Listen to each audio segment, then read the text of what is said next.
Black Star Network is here. Hold no punches. I'm real revolutionary right now. Support this man, Black Media. He makes sure that our stories are told. Thank you for being the voice of Black America, Roland. Stay black. I love y'all. All momentum momentum we have now, we have to keep this going. The video looks phenomenal. See, there's a difference between Black Star Network and Black-owned media and something like CNN. You can't be Black-owned media and be scared. It's time to be smart. Bring your eyeballs home. You dig?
Today is Wednesday, September 28, 2022. Coming up on Roland Martin Unfiltered, streaming live on the Black Star Network. The NAACP has filed a race discrimination complaint against the state of Mississippi over Jackson's water crisis for allegedly discriminatory practices in its disbursement of federal funds to fix the capital city's infrastructure. The black man who was thrown about in a Connecticut police van, leaving him paralyzed, files a multi-million-dollar lawsuit against the department. Another black man retained for hours and repeatedly tased sues a former Colorado sheriff. Florida Governor Ron DeSantis sure knows how to pick him. The man he appointed to be a county commissioner allegedly has ties to the KKK. We now have a photo, and there's evidence. Two Oklahoma men plead guilty to the hate crime of beating a black man in 2019, and Isaac Hayes III is here to give us an update on his fundraising efforts for his app Fanbase. Plus, I'll show you part two of Saturday's EPA office. They are going to have 200 folks focused on environmental justice and civil rights. It is time to bring the funk on Roland Martin Unfiltered on the Black Star Network. Let's go. He's got it. Whatever the biz, he's on it. Whatever it is, he's got the scoop, the fact, the find. And when it breaks, he's right on time and it's rolling.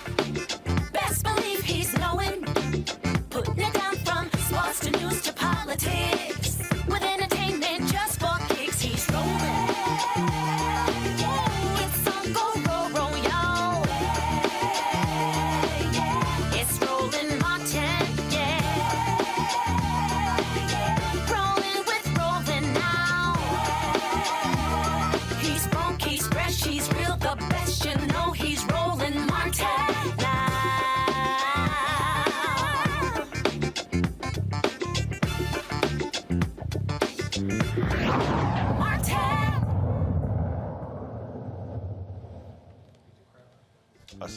I said go wide, go to music.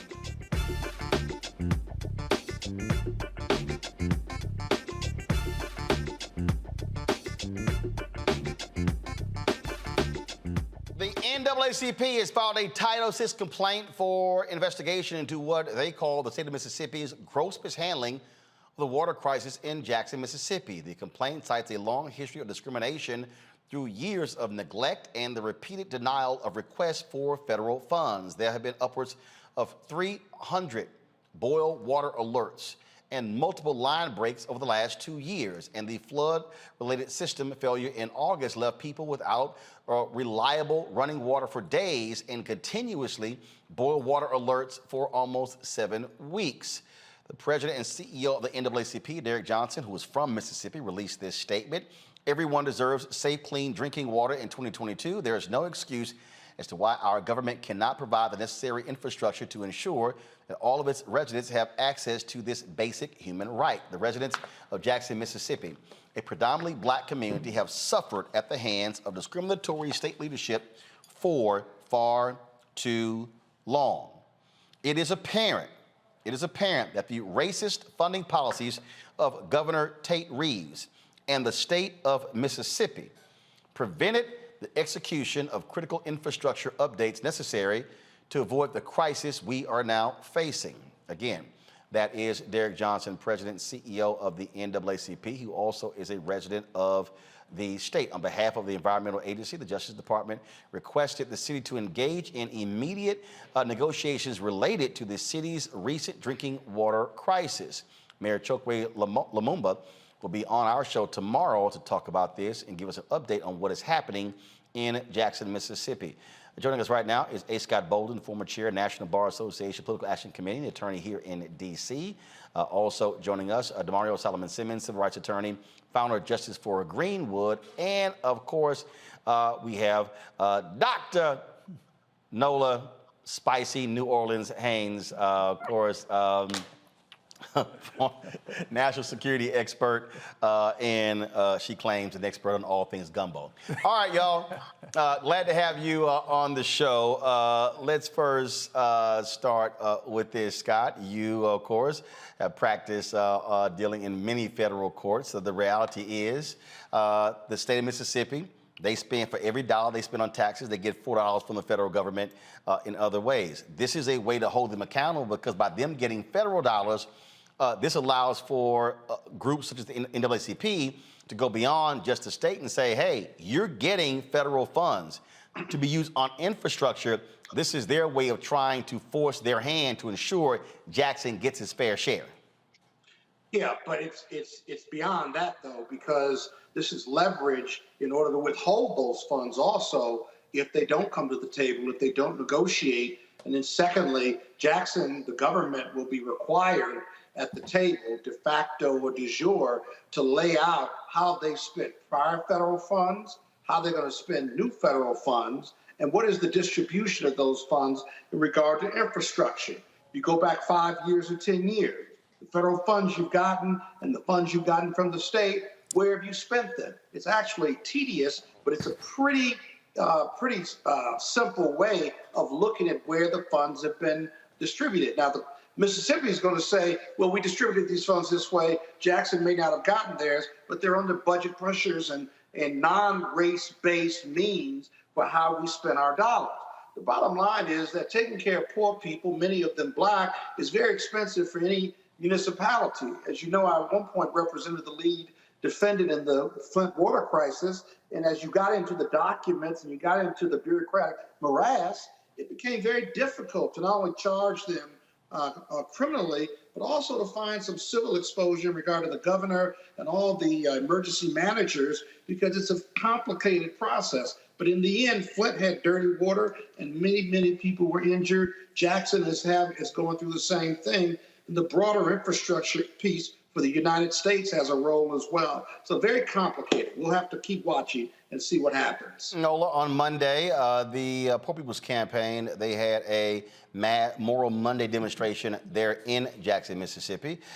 This is some of the video right here, with them bringing the attention, not wanting people to forget what is happening in that city. It is somewhat out of the national headlines. It was being talked about for a week. But the reality is they still are even still dealing with the problem. Even when the mayor was on, he said, hey, sure, we might get the water back on, but we're going to have another problem. It's going to happen again. And so their point is we've got to fix the fundamental problem and not keep putting Band-Aids on this. I agree 100%. You know, environmental racism is a very real thing. I have a colleague, Dr. Adria Tennant at UCLA, who studies this very thing, and she has been for a long time. And when she started looking at this problem, people would kind of dismiss her work. And this is why work like that is important. Coming from Louisiana, you know, I know all about infrastructure failures. I know all about being Black in the South and how people do not typically care about you, especially when you are poor, Black, and from the South. So I know about all of these different things, but I absolutely agree. You know, it's one thing to put a Band-Aid over the problem, and I'm happy that Mississippi has a friend in the Biden-Harris administration, but what comes after? You know, the way in which these sorts of personalities are being elected across the country, especially in the South. I am incredibly worried about what happens once the cameras leave, what happens, once the water gets cleaned up. What about long term? Is there some level of punitive damages that can possibly create a situation where they'll be disincentivized from this happening again? Is there some way that what's happened in Mississippi with the dirty water? Is there some level? There's some law that can be passed. I mean, something needs to happen. Thinking about the long term, because like I said, once the cameras are cut off, they're going to go back to business, and we all know the types of people are being elected across the country, especially in the South, and I am buku worried.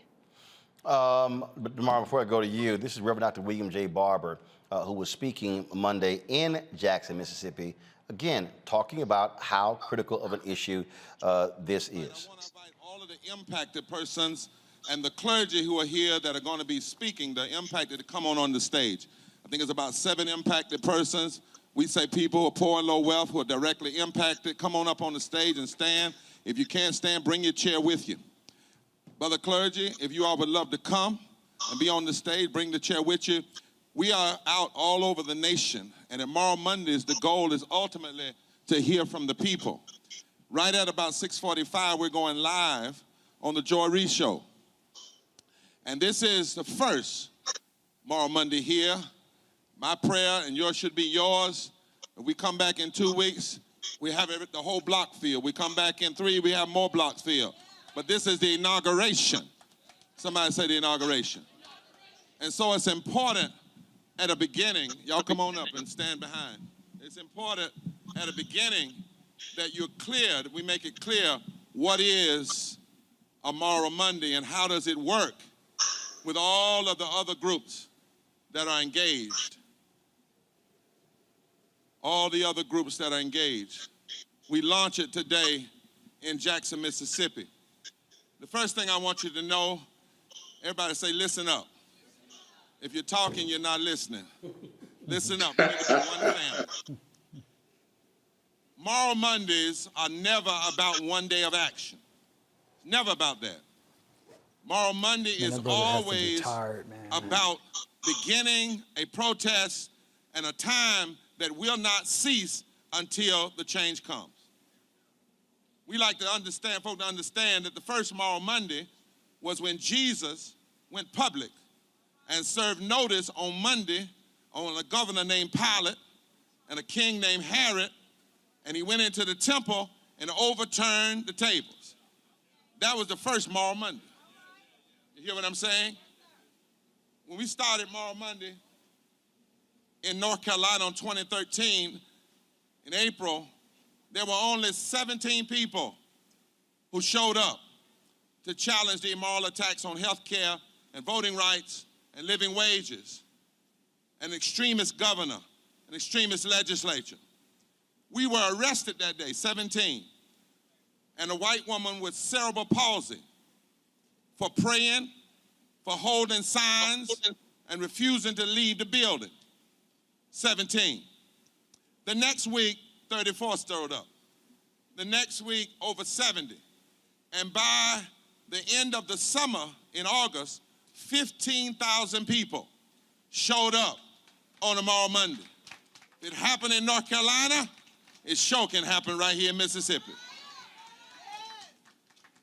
The coalition grew to over 150 coalition partners. The effort went national, and hundreds of people, every race and every creed and every color, by the middle of the summer had been arrested for reading the Constitution inside of the State House, quoting scripture, and making policy demands. And it began to take root and take heart all over the state. By the end of the summer, nearly 1,000 people were arrested for nonviolent civil disobedience, and it looked like the diversity of the state. If it happened in North Carolina, it can happen right here in Mississippi. By the end of the summer, the governor, when we started, his poll numbers were around 60%. By the end of the summer, in constant action, nonviolently, his numbers dropped to 30%. And the legislature's numbers dropped to 19%. In the middle of that, we filed a major lawsuit against the governor regarding voting rights legislation. It was the largest, most regressive voter suppression law after the Shelby decision when the Supreme Court gutted the Voting Rights Act. We filed a lawsuit, and the plaintiffs were black, they were white, they were Latino, they were Christian, they were Jewish, they were Native, they were veterans, and they were disabled. When we put down our differences and came together, we filed that lawsuit, and we won against the logic. So we had a protest strategy, but we also had a litigation strategy. We had a legislative strategy, and we had a voting rights strategy. We put all of those strategies together, and we had a commitment, forward together. That was our commitment, forward together. By 2017, that extremist governor lost his election.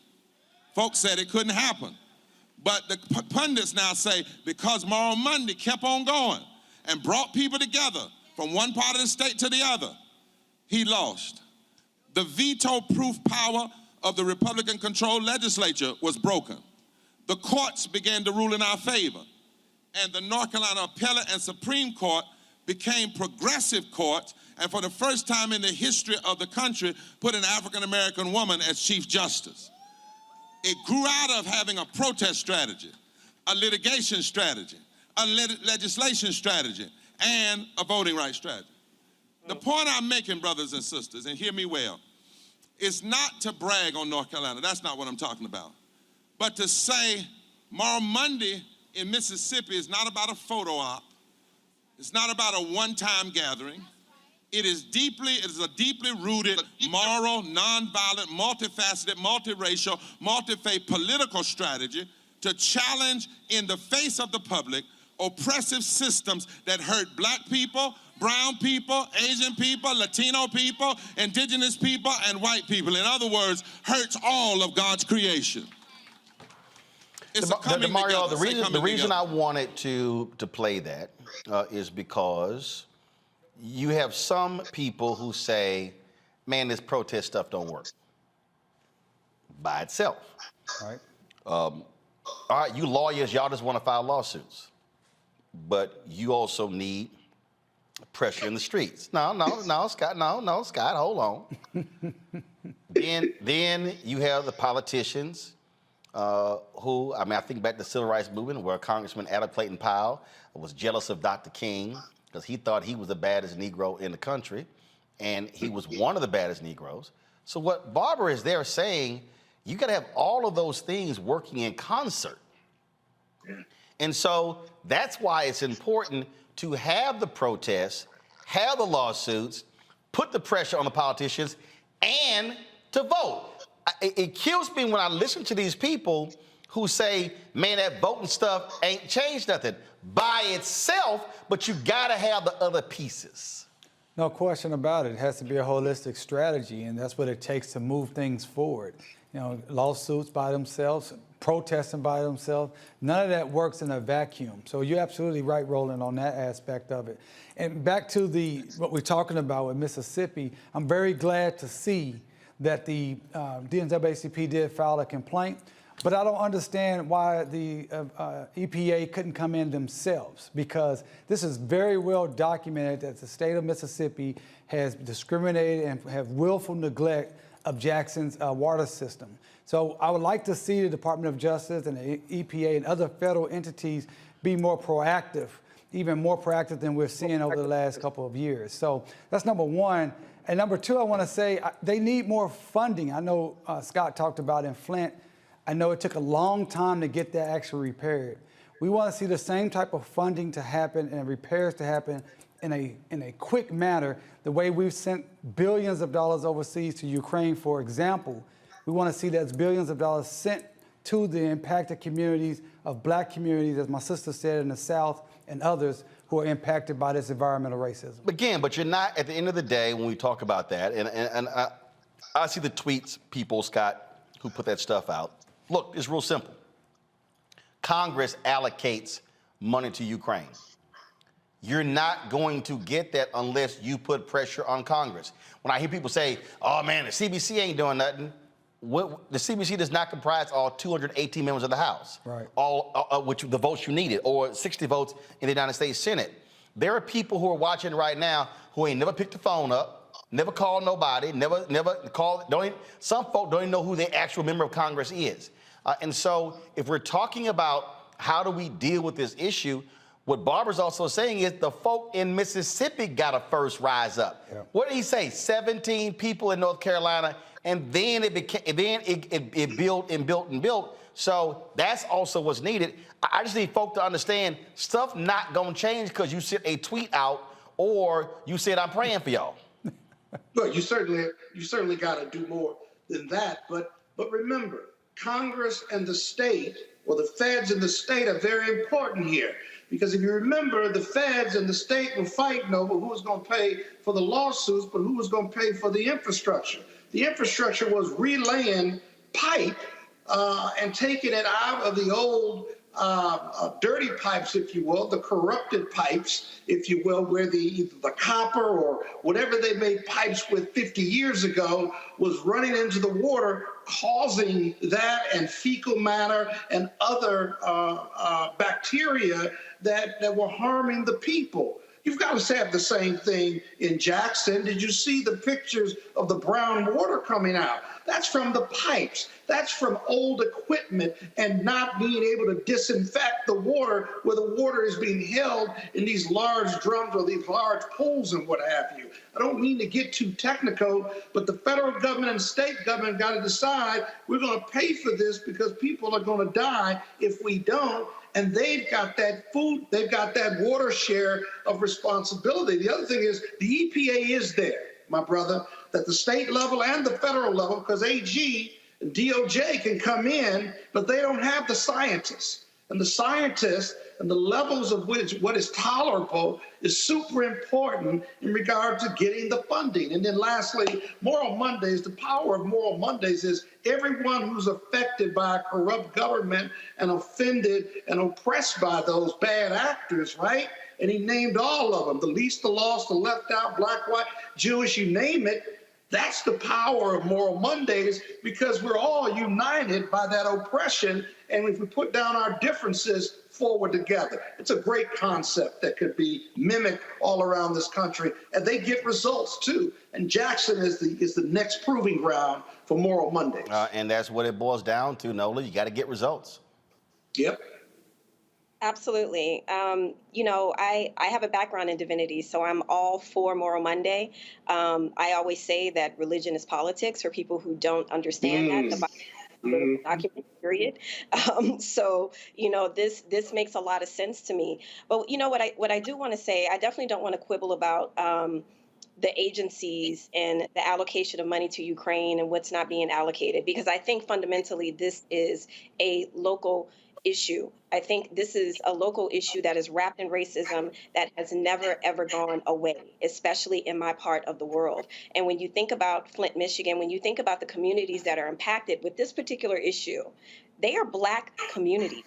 And so when I think about this, you know, and then you hear the local officials saying they're not getting the money. And then you hear the federal government saying, well, we sent you the money. How are you allocating the money? Then you have stories about Brett Favre being paid money, you know, maybe not out of this pot, but out of a similar pot, you know. So there are all these different things that are basically, at the end of the day, it's all about sacrificing Black lives. And this has been consistent through the narrative of the country. And that's, for me, what needs to end. We can, I say, yes, let's protest, let's march, let's do all the things.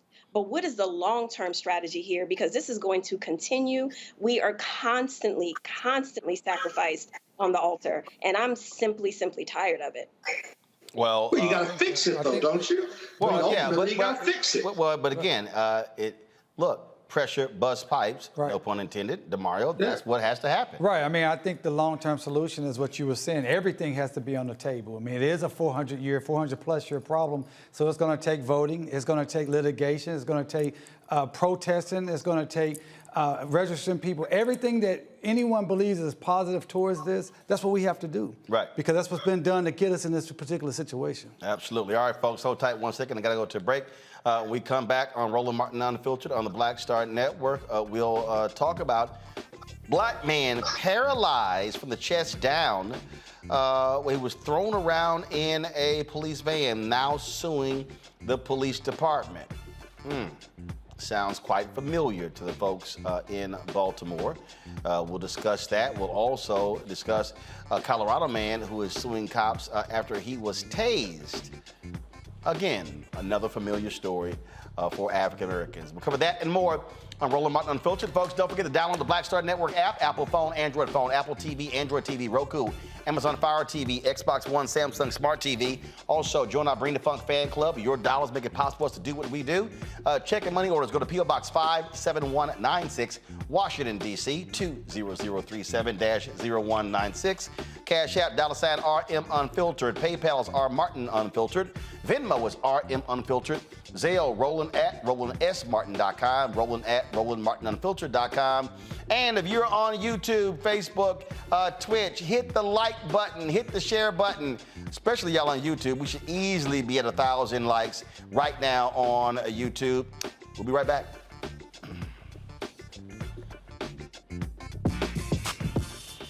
When we invest in ourselves, our glow, our vision, our vibe, we all shine.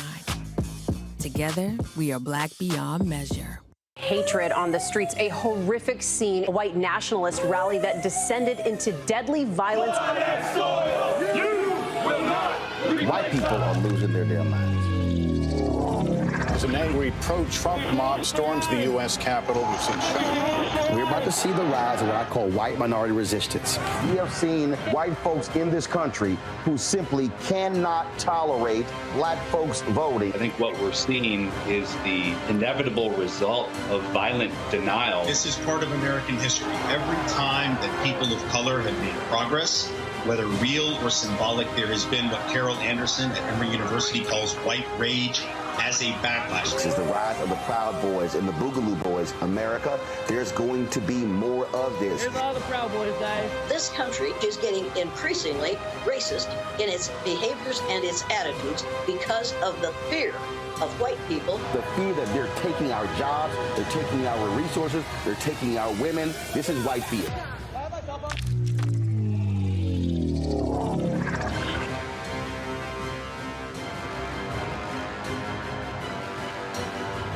When we invest in ourselves, we all shine.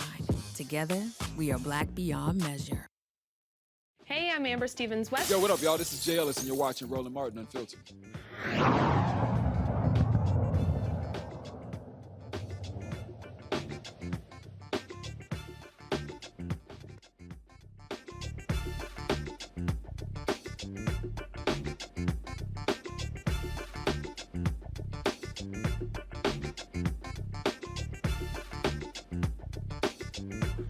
All right, folks, more police neglect in this country now resulting in lawsuits. In New Haven, Connecticut, they got hit with a multi-million-dollar lawsuit by a black man who was paralyzed from the chest down after being seriously injured in the back of a police van when the driver braked suddenly. Randy Cox was placed in a police van without a seatbelt and violently slammed headfirst into the wall when the driver jammed on the brakes to avoid a collision. In the lawsuit, Cox accuses officers Oscar Diaz, Betsy Segway, Roland Presley, Jocelyn Lavander, and Luis Rivera of negligence, recklessness, use of excessive force, denial of medical treatment, and the intentional infliction of emotional distress.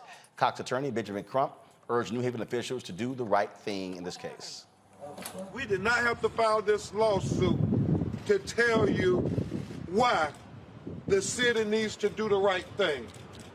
Nobody can convince me that a lawsuit had to be filed to say that the city needs to step up and do the right thing based on, one, what you saw in that video of him being handcuffed and not restrained after Freddie Gray. Nobody should have to ask that question, why the city got to step up and do the right thing. You know you should never put a citizen who is handcuffed, unrestrained, in the back of a paddy wagon. And then second, the actions and the inactions of the police officers when they got to the police station. We didn't have to file this lawsuit. Everybody could see why the city needs to step up and do the right thing. Stevie Wonder could see that the city was wrong in this instance. And when you're wrong, you have an obligation to right a wrong. And you shouldn't be forced to do that. You should step up and want to do it of your own will, because that's what leadership demands. Leadership demands that you step up and you don't put this family through any more than you're already putting them through. The officers involved remain on administrative leave. The New Haven State's attorney is still considering criminal charges against the officers. Here's what I don't understand, Mario. It's a seatbelt. How do you not put a seatbelt on the individual who's in the back of a police van? Look, I'm confused. Well, Roland, it's just a simple fact that they didn't value this guy's humanity. They didn't care enough to take 30 seconds to actually put him inside the seatbelt, and that's why this happened. And I want to just step back and really think about, for people to understand, because I've dealt with cases where people have paralysis. You know, it's a $100 million lawsuit, and obviously that's a lot of money, but this is a young man who may be able to live for 25, 30 years. He can very well use all of that money for his care. I've had clients who are paralyzed from the neck down, from the chest down. I mean, they can't do anything for themselves. And so regardless of the amount of money that this family will receive, this is an unspeakable tragedy for this family and this young man. And so as this case moves forward, we got to continue to call on the DOJ and our elected leaders to try to put forward the George Floyd Act, Policing Act, to get that passed as soon as possible, and continue to do police reforms. And most importantly, Roland, when things like this happen, these officers have to be prosecuted. This is neglect. This is something that we know happens when you don't restrain actual individuals in the back of a vehicle. It's ridiculous. It really is, Scott. And you know, and here's the thing for the people who clamor more police funding. That ain't gonna fix this. I mean, this is the actions here. I mean, it's common sense. If you're gonna be in a police van, okay, even if he doesn't slam on the brakes, if it swerves or whatever, you restrain the person. You look out for the person's well-being. But if I don't see you as a person, then I'm not going to strap you up, am I? If I'm a racist, white, Ku Klux Klansman police officer in whatever jurisdiction, and I see you as a perp, a dog, right? If I see you as a mutt, those are the names they call black people when they arrest them and bring them to the state's attorney's office. If I don't see your humanity, as my brother said, then I'm not going to strap you up. But here's the difference. That video inside that truck, that's because of Freddie Gray and Marilyn Mosby. Did you notice that?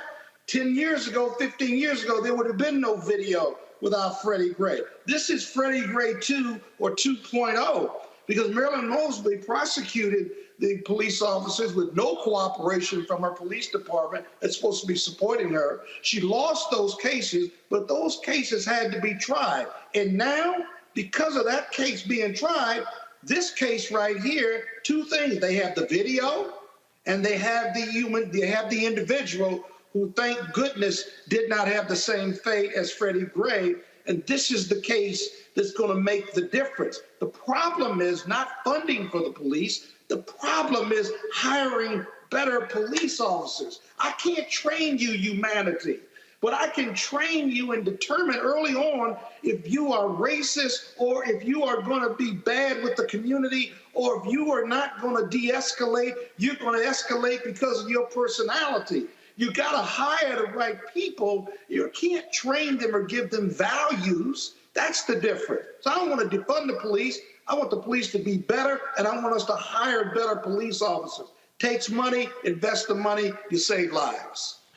Well, no, the thing is here. I get Scott's point, but it's not just white racist cops. It's also some black cops. Black racist cops. First of all, there were several Latinos who were mentioned in this lawsuit here.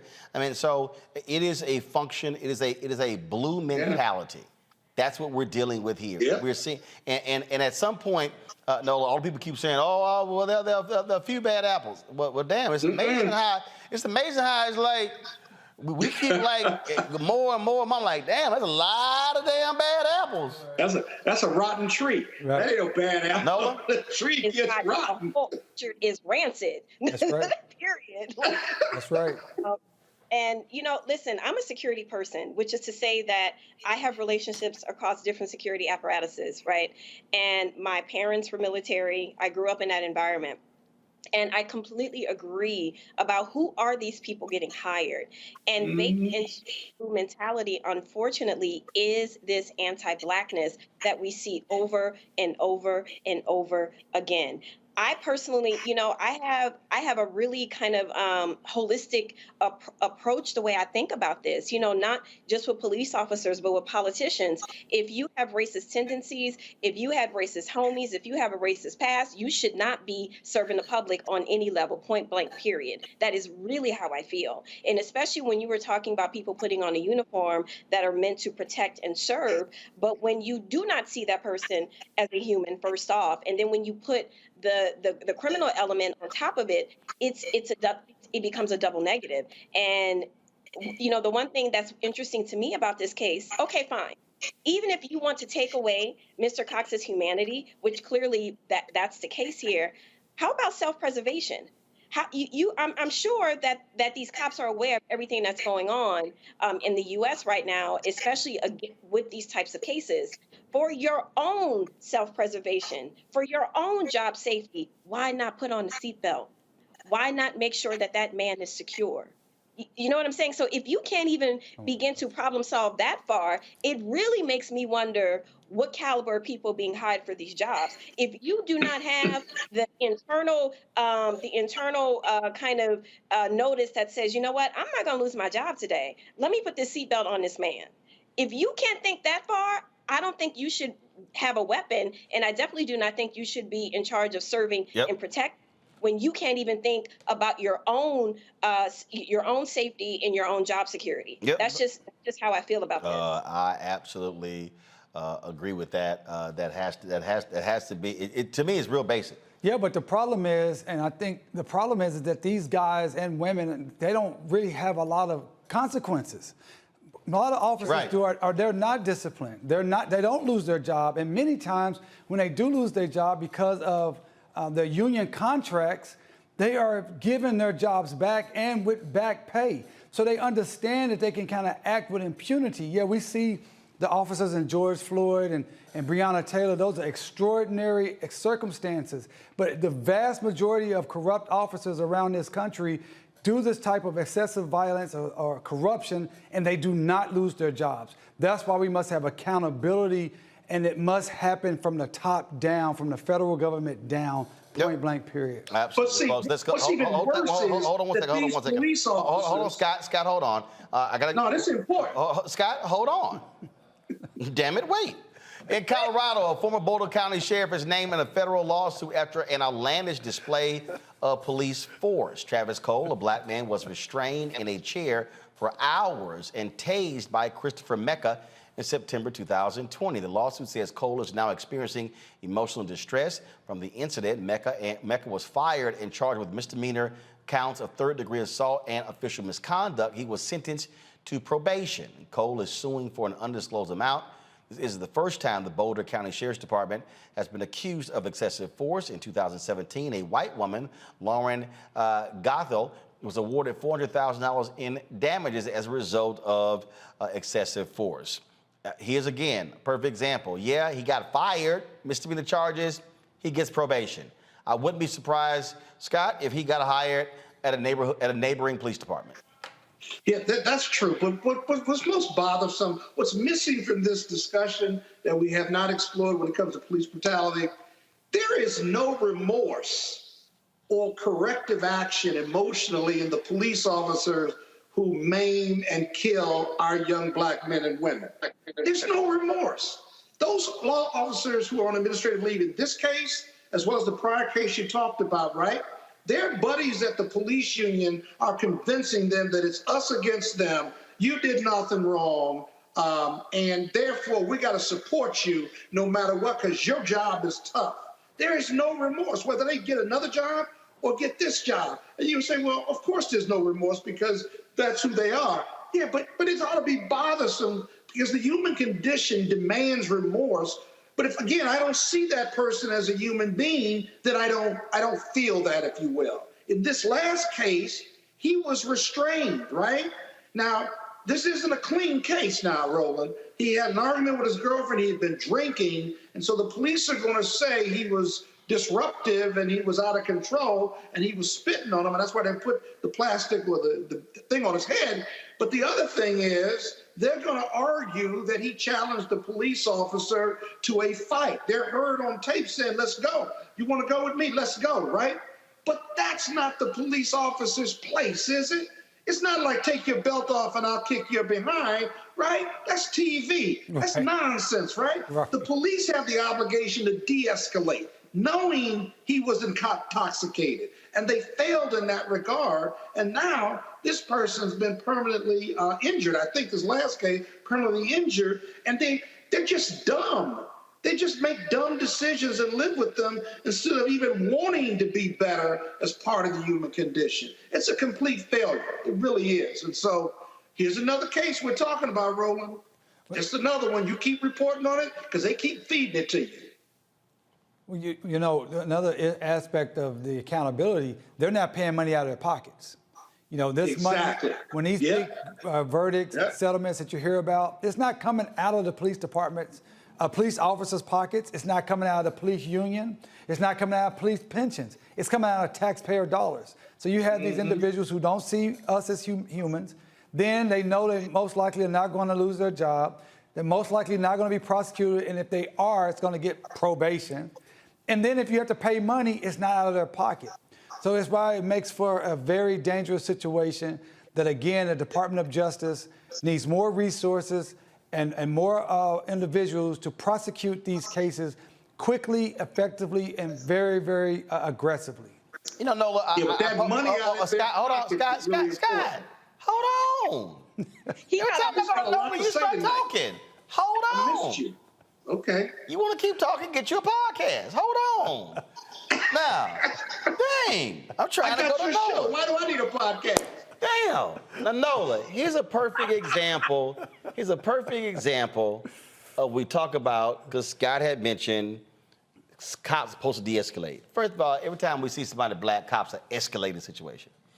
So somebody posted this on my Twitter account the other day, and it's a perfect example of when you have a level-headed cop, in this case, a level-headed black cop, who is trying to calm this out-of-control white cop. Now, let me set the stage. The black folks involved who were upset, they're in court. In this court hearing, one of their loved ones was killed. They felt the person who killed them did not get sufficient jail time. They were angry. Now you understand what happened. Watch this.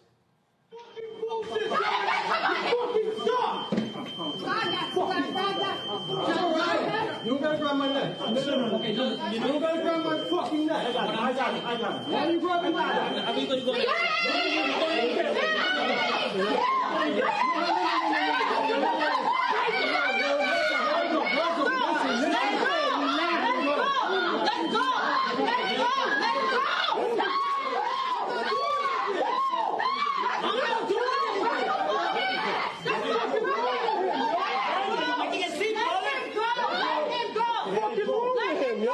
Let it go. You saw that. He gotta get to the building. No, he won't get to the building. You gotta grab him. Yes, David. Everybody saw that. Yes, because you. And it's on camera. Let's go. Let's go. Come on.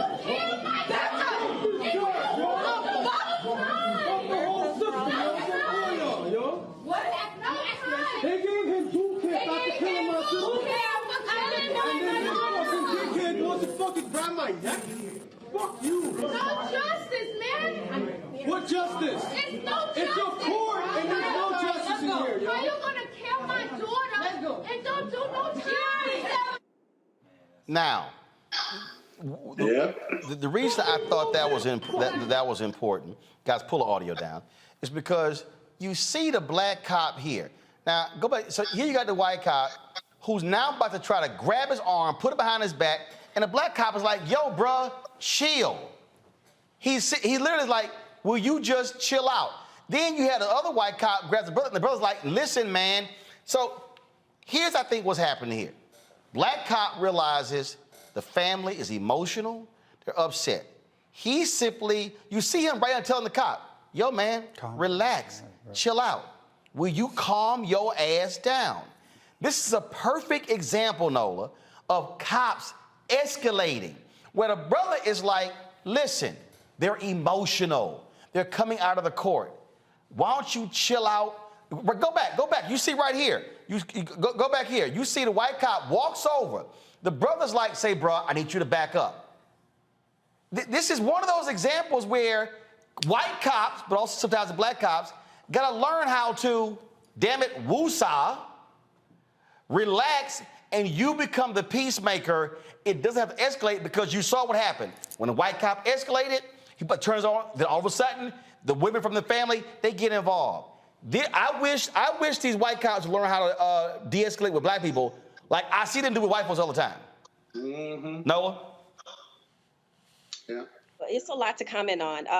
So my first initial thoughts are, it reminds me of how Black folks, we must always be in our place at all times. The onus is always on us to be the ones that are acting in a certain way. And when we are not acting in a certain way, then we are automatically challenging the status quo. And that goes back, as we all know, that goes back since, most of us, our ancestors were brought here. But this kind of endemic way of thinking, the moment that a Black person expresses any level of emotion, it is seen as a threat, right? And so, and that is really what we're talking about. We're talking about Black bodies that are already seen as a threat. And don't be a male, and don't be a male that is, bigger than you, or whatever those kind of those attributes that are contributed to Black maleness, and don't have a level of emotion, because that's already going to be a challenge, and you're already going to be seen as a threat. And then when you add emotion on top of it, then you are really seen as a threat. And the last time I was on here, and when you had someone on here who was talking about how they train people in the community to deal with cops, I thought that was so important, because I've heard time and time again how threatened police officers feel in certain situations. And so my thought is, well, what are you threatened by? Are you threatened by someone who isn't armed, but you can easily disarm someone who is armed, but who happens not to be Black? So what is the real threat here?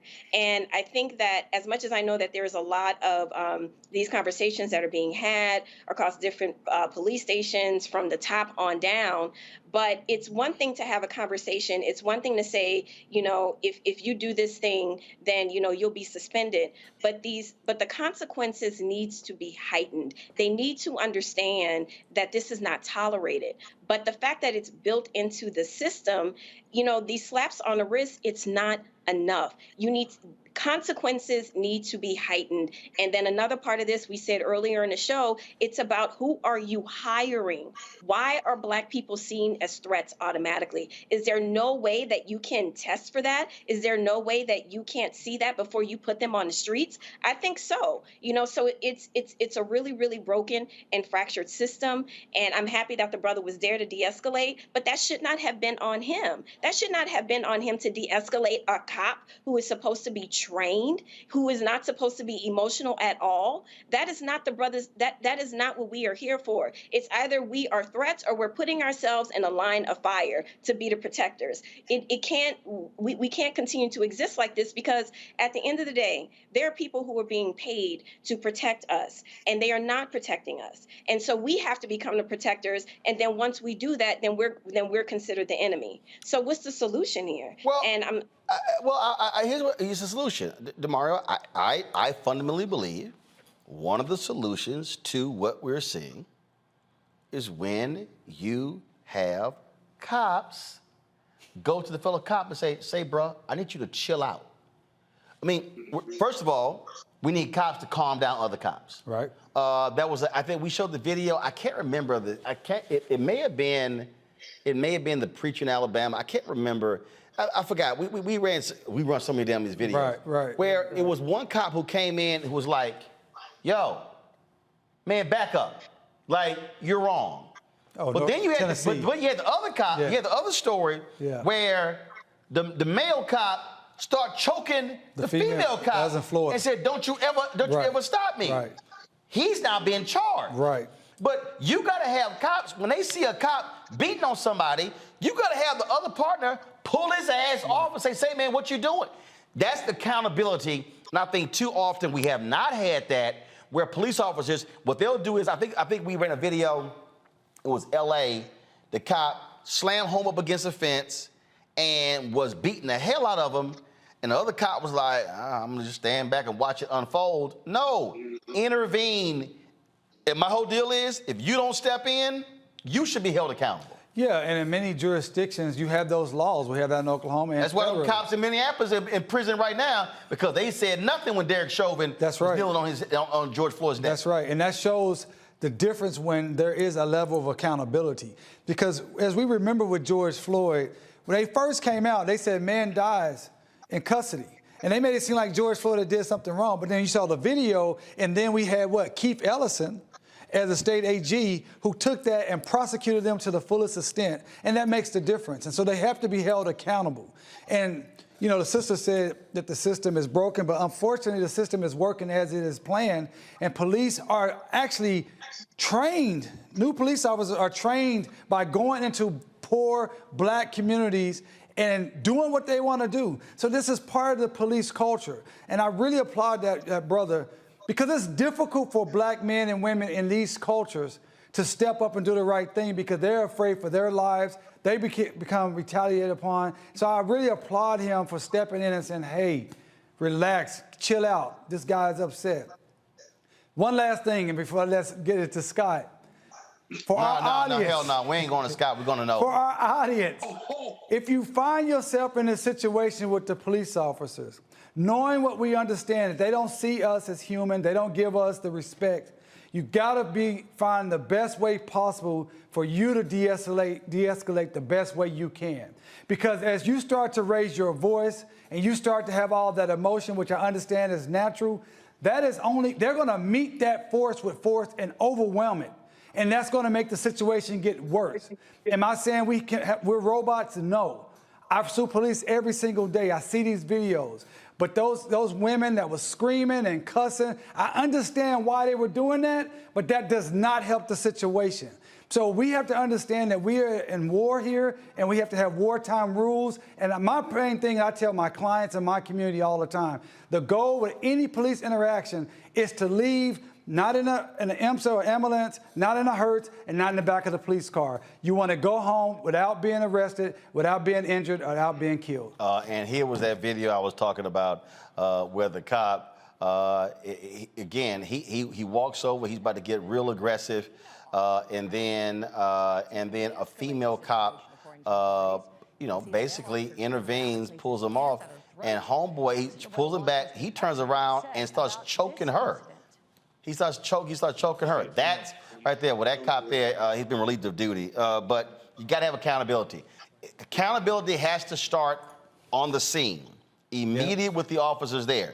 Hey, and guess what? When your partner start lying, you'll make it clear. Say, man, I ain't backing you up. But the cop culture is you always have your partner's back. You always, and that's why Laquan McDonald case, when they went to that Burger King, pull that video, they erased the damn video because they knew what the video showed. They erased it. And that's what we're seeing all too often. And so you got to have accountability. So you're right. People should be accountable. But guess what? cops should also be accountable, and unfortunately, that's the one thing you don't hear enough of. All right, folks, got to go to a break. We come back. More Roland Martin Unfiltered, including our Black and Missing. We'll talk about, of course, the 40th anniversary of the Equal Justice, Environmental Justice Movement in North Carolina. Actually, the national movement that took place as well. So covering all of that. Don't forget, download the Black Star Network app, Apple phone, Android phone, Apple TV, Android TV, Roku, Amazon Fire TV, Xbox One, Samsung Smart TV. Also, join our Bring the Funk fan club. Again, send your check and money orders to P.O. Box 57196, Washington, D.C., 20037-0196. The Cash App is $RM Unfiltered. PayPal is R Martin Unfiltered. Venmo is RM Unfiltered. Zelle is roland@rolandsmartin.com. roland@rolandmartinunfiltered.com. And don't forget to get your copy of my new book, White Fear, How the Browning of America is Making White Folks Lose Their Minds. I keep telling y'all what's going on. Get the book, Ben Bella Books, Amazon, Barnes & Noble, IndieBound, Bookshop, Chapters, Books A Million, Target. Also, download your book on Audible. You get it, post an image for me on Facebook, on Instagram, on Twitter. Be sure to retweet it, repost it, and I appreciate it. Let's keep speaking truth. We'll be right back.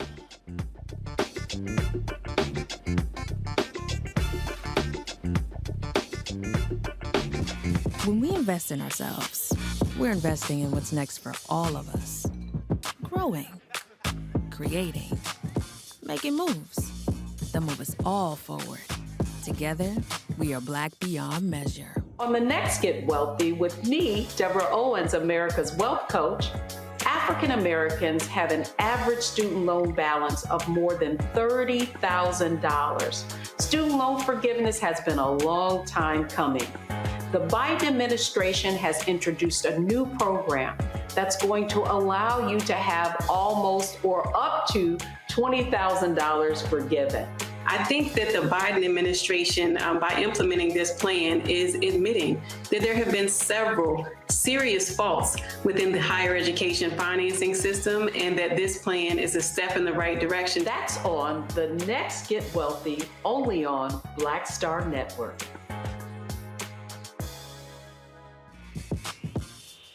When we invest in ourselves, our glow, our vision, our vibe, we all shine. Together, we are Black beyond measure. When you talk about blackness and what happens in Black culture, we're about covering these things that matter to us, speaking to our issues and concerns. This is a genuine people-powered movement. There's a lot of stuff that we're not getting. You get it, and you spread the word. We wish to plead our own cause. Too long have others spoken for us. We cannot tell our own story if we can't pay for it. This is about covering us. Invest in Black-owned media. Your dollars matter. We don't have to keep asking them to cover our stuff. So please support us in what we do, folks. We want to hit 2,000 people, $50 this month, raise $100,000. We're behind 100,000, so we want to hit that. Y'all money makes this possible. Checks and money orders go to P.O. Box 57196, Washington, D.C. 20037-0196. The Cash App is $RM Unfiltered. PayPal is R Martin Unfiltered. Venmo is RM Unfiltered. Zelle is roland@rolandsmartin.com. Hey, I'm Cupid, the maker of the Cupid Shuffle and the Wham Dance. What's going on? This is Tobias Trevelyan. And if you're ready, you are listening to and you are watching Roland Martin Unfiltered.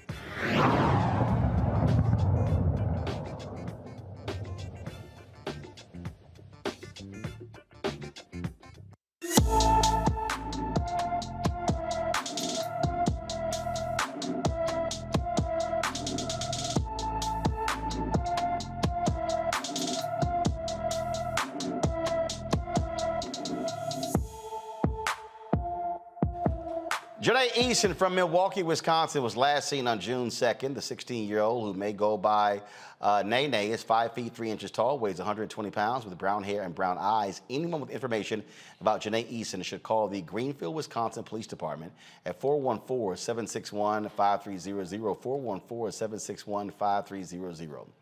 Florida Governor Ron DeSantis, He's back at it with a bold display of his allegiance to the alt-right, folks. He appointed a county commissioner with ties to the KKK. Gadsden County Commissioner Jeff Moore abruptly resigned last week after a photo allegedly showing him in a KKK outfit. This picture was shown to the Gadsden County Sheriff last Tuesday to confirm if the photo was Moore. When the sheriff confronted Moore with the prints, he didn't deny the images were of him. DeSantis appointed Jeff Moore to serve as commissioner in August. Governor Ron DeSantis' office has confirmed that Moore resigned last week, but refused to explain why. And now that's interesting, Nola, because DeSantis has a lot to say about everything. Now all of a sudden, oh my goodness, he's mute. And She's Nola, mute. you're mute. She's mute. Oh, my bad. I was going off, and I'm mute. Okay. Lord Maybe have that was a mercy. good thing. Thank you, Jesus and the ancestors, because, honey, that was maybe a good thing. So, okay. All right. So, you know, this is, I'm smiling and I'm laughing, but I am enraged because I remember growing up as a little girl, and my mom would always tell stories about Bull Connor. And she would always talk about how, you know, hearing the things that he would say on television and knowing that you live in a region of the world where people feel this way and they really do not care about putting it on display. And here we are in 2022. We are still dealing with these situations. But what's even scarier is that we have people in power who are legitimizing these behaviors. And these people are getting emboldened. And they're getting emboldened, and more people are becoming radicalized because they have the legitimacy and because they are emboldened. And this is a very dangerous cycle. I think about this stuff in terms of it being a national security threat. I absolutely believe that it is beyond a costume. It is beyond a mistake. This is where our country is heading, and it is not a laughing matter. And I know that the governor is going to say that, you know, he was preoccupied with the hurricane and all of these different things, and as you know, the administration should be, rightfully so. However, this isn't a small situation that should just be get a few, you know, hits here on social media and then it goes away. This is a growing threat in our country, and something needs to happen about it tomorrow. Well, today. check this out, DeMario, Scott, Nola. Portland, Tennessee Alderman Thomas Dillard. This is a report here. Y'all want to see a boldness? Well, we can already take a look at him. We see where he's coming from. Watch this. Alderman Thomas Dillard quickly made it clear he does not want to talk about what WSMV4 Investigates uncovered. Go on. I'm not going to speak. You can ask me the question all you want to. Video of him repeatedly I called him the N-word. I ain't gonna lie. using racial slurs, including effing porch monkeys, Do not yell racial profanities.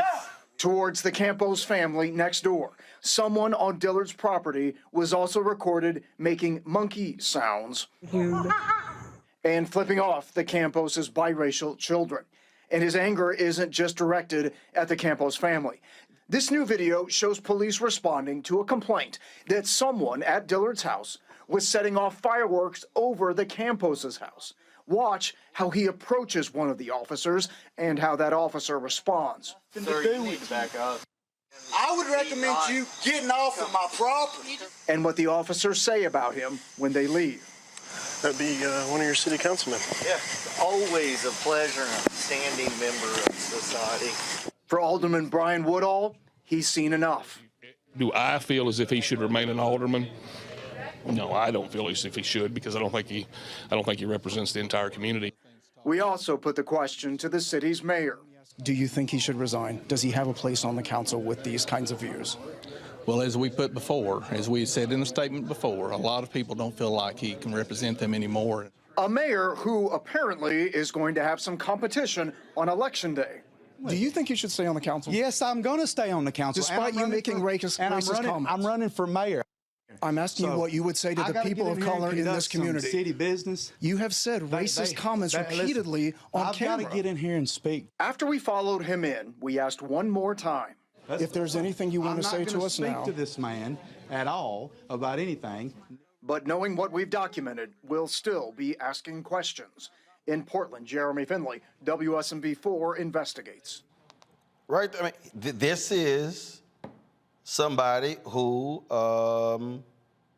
representing folks. Now, mind you, Portland, Tennessee is at 90.5% white, 3.5% black.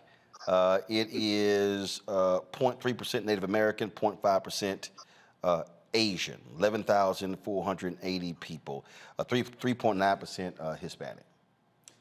Man, a couple of things to unpack there, Roland. That video really got me fired up. Number one, let's go back to the police interaction. You and I were talking off camera how I witnessed how a white woman was able to talk to a police officer without any problem. This guy tells a police officer they better get off his property, and they don't do anything about it. So that shows you it's not training. It's because they thought he had a right to talk to them that way. So that really fires me up. Listen, I say this all the time on the show. Anytime a white person says the N-word to a black person, that is violence. That person should be arrested. That is an assault off top. There's no way that this person, he should not have been arrested that night. There's no way he should not be asked to resign. I don't know if they can force him to resign, but asked to resign. That mayor, he didn't show any leadership when they asked him, well, should he stay on? He said, well, a lot of people don't think he should. The mayor should have been clear. There's no place for this, for a person like this on our city council. Thirdly, I hope that black family has the wherewithal, the ability to talk to a lawyer, because they need to sue this individual for intentional infliction of emotional distress, sue this individual for assault. And I would argue that when a white person is making those type of threats to a black person and then popping firecrackers over their home, that is a terroristic threat. This is outrageous and ridiculous, and I hope the Department of Justice sees this clip on this show tonight, Roland, and they come in and do what is necessary to root this type of evilness and racism out of that particular city. Scott? It's terrorism. Oh, I can talk now? Okay, thank you for the opportunity. No, Nola? So let me just say this. Let me just say this. See, DeMario is really upset about this, and you should be. It's outrageous, right?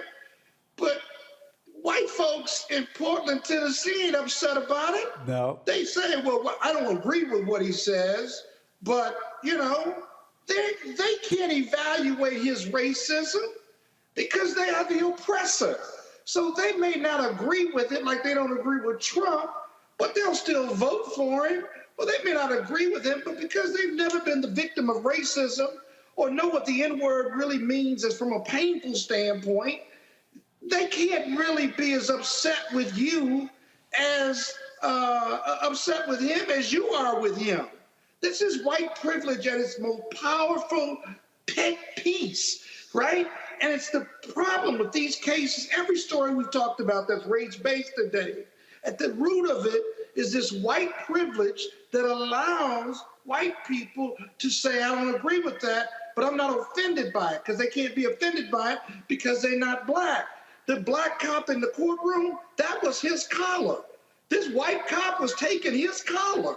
Think about it, because his white privilege told him he could do that, right? So until we really understand these cultural differences and this white privilege at work, before you even get to racism, you can't expect white folks to really do a whole lot about the bad actors in their neighborhood, because they've been trained to believe in white privilege and that they're better than black and brown people and everyone else. Deep down, they really believe this is our blood and our land. They don't practice it because it's not politically correct, but in their heart of hearts, they don't like it, but it's not a deal breaker for them. This is real. Yeah. And that's the problem with that elected official. He might win, or he's gonna get at least 50% of the vote, 90% white community. Well, Nola, I got one more for you. Not a deal breaker. This guy named David Azarad, formerly, Deal breaker, what else? he is the assistant professor and research fellow,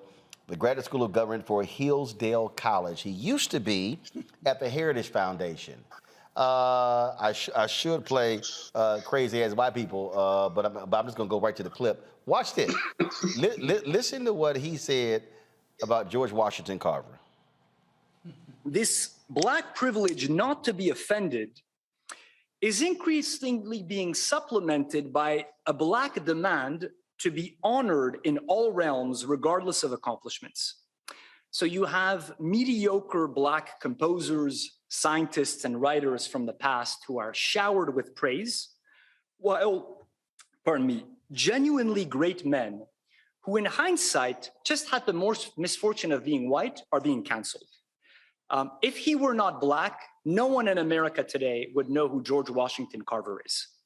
History is constantly being rewritten to magnify beyond all reasonable proportions the contributions of Black Americans. I mean, to me, the example that I find most amusing is Hollywood a few years ago made a movie called Hidden Figures about the role of low-level Black female mathematicians in putting a man on the moon. Okay, so where is Hinsdale College? So no. So Noah, here's this. So this is the. Let me just show y'all. Let me just show y'all. This is the inconsequential bio of this mediocre white man. David Azerrad, an assistant professor and research fellow at Hillsdale College's Van Andel Graduate School of Government in Washington, D.C. His research and writing focuses on classical liberalism, conservative political thought, and identity politics. Prior to joining Hillsdale, Azerrad was the director of the B. Kenneth Simon Center for Principles and Politics at the Heritage Foundation. He has taught previously at American University and the University of Dallas. A native of Montreal, Azerrad received his BA from Concordia University, his MA from Carleton University, and his PhD in politics from the University of Dallas. That's it. That's it. Bravo. That's as Kathy Hughes say, hell, his resume ain't deeper than mustard on a hot dog. Oh my God, man, get out of here.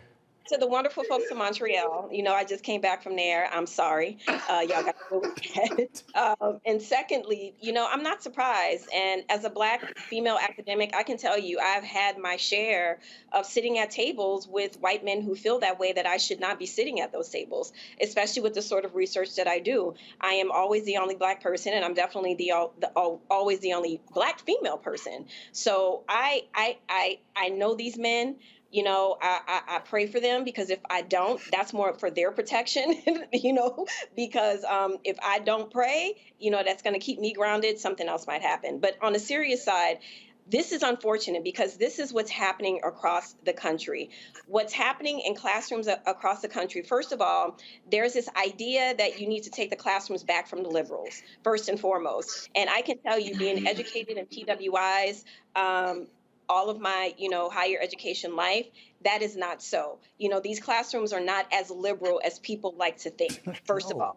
And secondly, this kind of revisionist thing that he's talking about, it's really interesting how people like him project all the time, when this has literally have been their project from day one, in terms of revisionist history. I mean, think about what's happening right now in Texas and Florida, especially in Texas, in terms of trying to rewrite history altogether. And let's not talk about how they have failed to really completely and fully understand the racial history of this country and apparently slavery. So what he is accusing Black people of, simply for wanting to reclaim our own narratives and simply wanting to say we have a place in this country too, we are important and we are part of its history, he wants to make it seem like, it's just some regular person on the corner that we want to give props to just because we don't have anyone in our communities and the culture that's worth, putting on a pedestal. And that speaks more to his limitations than anything else. And I think before I get back in trouble, I'm gonna go ahead and stop there. Well, here's what I find to be so hilarious with regards to this grossly incompetent and thin resume David Azerrad, who, frankly, I don't even know who the hell you are. I mean, I know a lot of mediocre white men who are professors. Dude, you're a nobody. But for folks who don't realize this, the folks at the History Channel, I got to get a kick out of this. Said George Washington Carver had great success in the laboratory and the community. He taught poor farmers that they could feed hogs acorns instead of commercial feed and enrich croplands with swamp muck instead of fertilizers. But it was his ideas regarding crop rotation that proved to be most valuable. Through his work on soil chemistry, Carver learned that years of growing cotton had depleted the nutrients from soil, resulting in low yields. But by growing nitrogen-fixing plants like peanuts, soybeans, and sweet potatoes, the soil could be restored, allowing yield to increase dramatically when the land was reverted to cotton use a few years later. To further help farmers, he invented the Jessup wagon, a kind of mobile horse-drawn classroom and laboratory used to demonstrate soil chemistry.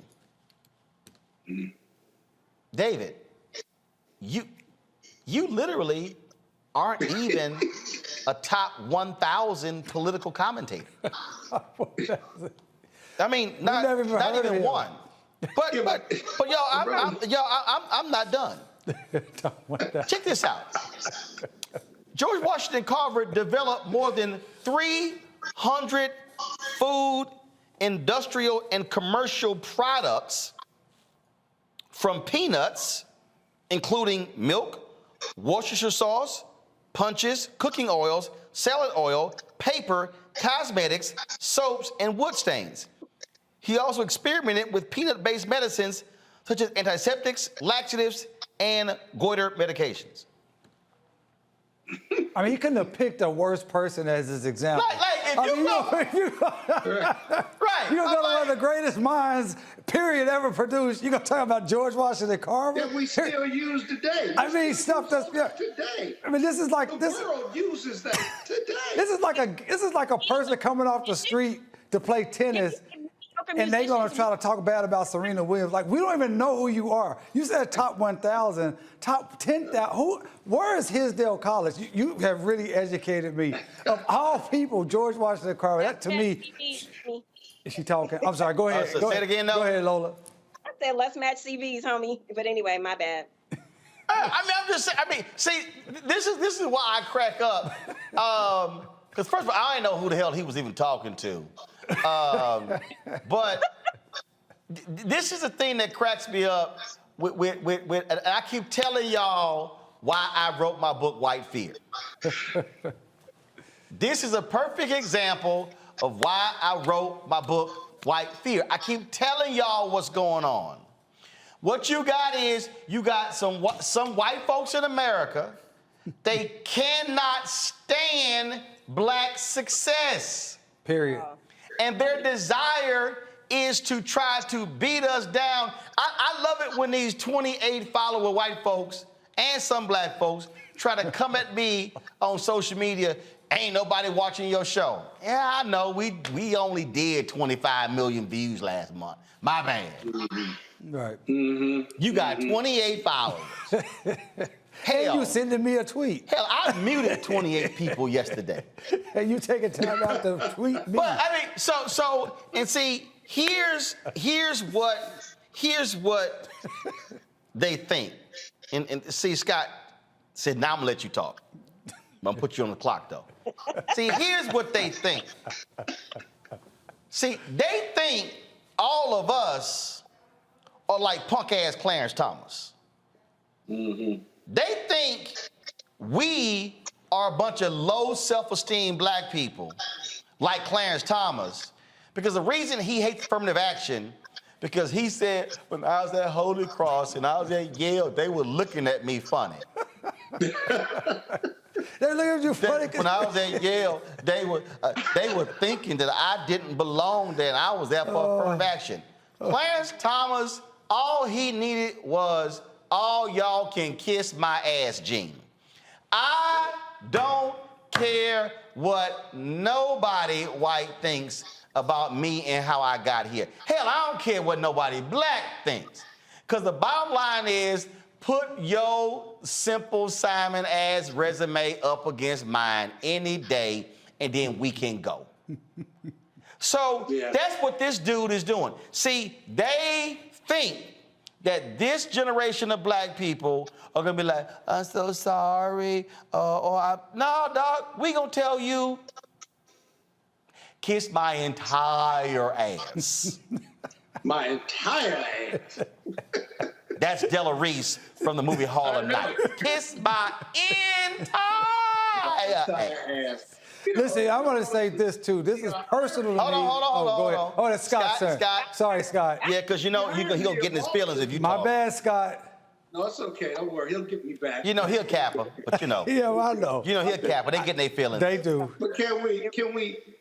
The irony of this guy's presentation is that he is the mediocre professor, mediocre education, mediocre credentials, and yet he wants to make the black inventor, you know, the mediocre one and rewrite history.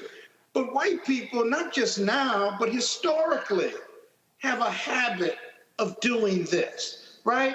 Help me with my history, Roland, about, you know, if you convince a white man, even a poor, ignorant one, that he has more value than a black man, then we can take the South. That was President Lyndon Baines Johnson. He said exactly. that. And this law professor, this mediocre white professor, is living. No, he ain't no law professor. Hold on. Don't upgrade him. You just upgraded his ass. He not a law professor. Don't upgrade him. That's true. He ain't even no full professor. He is an assistant professor. I really think he an adjunct. Right. Yeah. And see, when they start saying that resume has also taught here and there, that means you was an adjunct there. That boy ain't got close to no tenure. Ain't nothing wrong with an adjunct. I'm an adjunct right now. Lola's an adjunct. He's speaking with authority. He loud and wrong.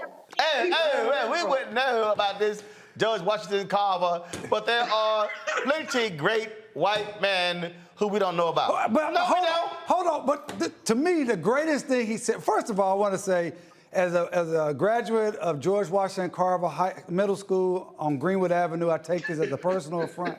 But the greatest, craziest thing he said was that these white men, you don't know about them because they just happen to have the misfortune of being born white. Okay, David, name them. Hold on. Let's sit with someone saying they had the misfortune of being born white. I've never heard such a term. The guy is ridiculous, and he's from Canada, man. Get out of here. Nola, go ahead. There's so many things that I want to say, but I'm not trying to get fired from none of my 800 jobs. So I'm just going to say. But you can't be on Roland then.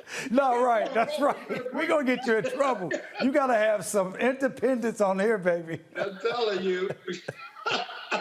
Nola. I will say this, though. But, you know, this, unfortunately, a lot of mediocre people hide themselves in the academy. And that's really the unfortunate part. They are the people who give people like me a really bad name. People like me that really, really, really have to work hard and really have to fight for where we want to be inside of this larger academy system. And another thing about it is, too, is it's very interesting to me that he's here in the U.S. Like, I'm very curious, like, why aren't you talking about your own context? Why are you here talking about these things? So I'm wondering, is he really just trying to get his 5 minutes like he just got here, knowing that if you come to the United States talking about black people in the United States, you're going to get come for.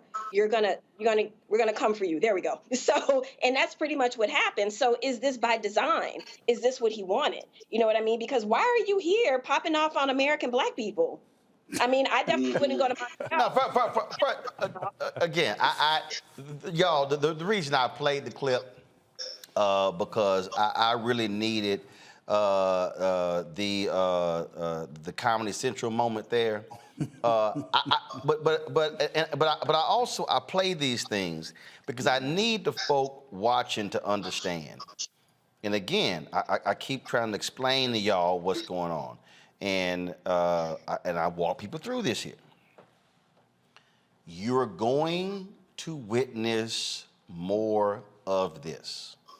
I need everybody to understand.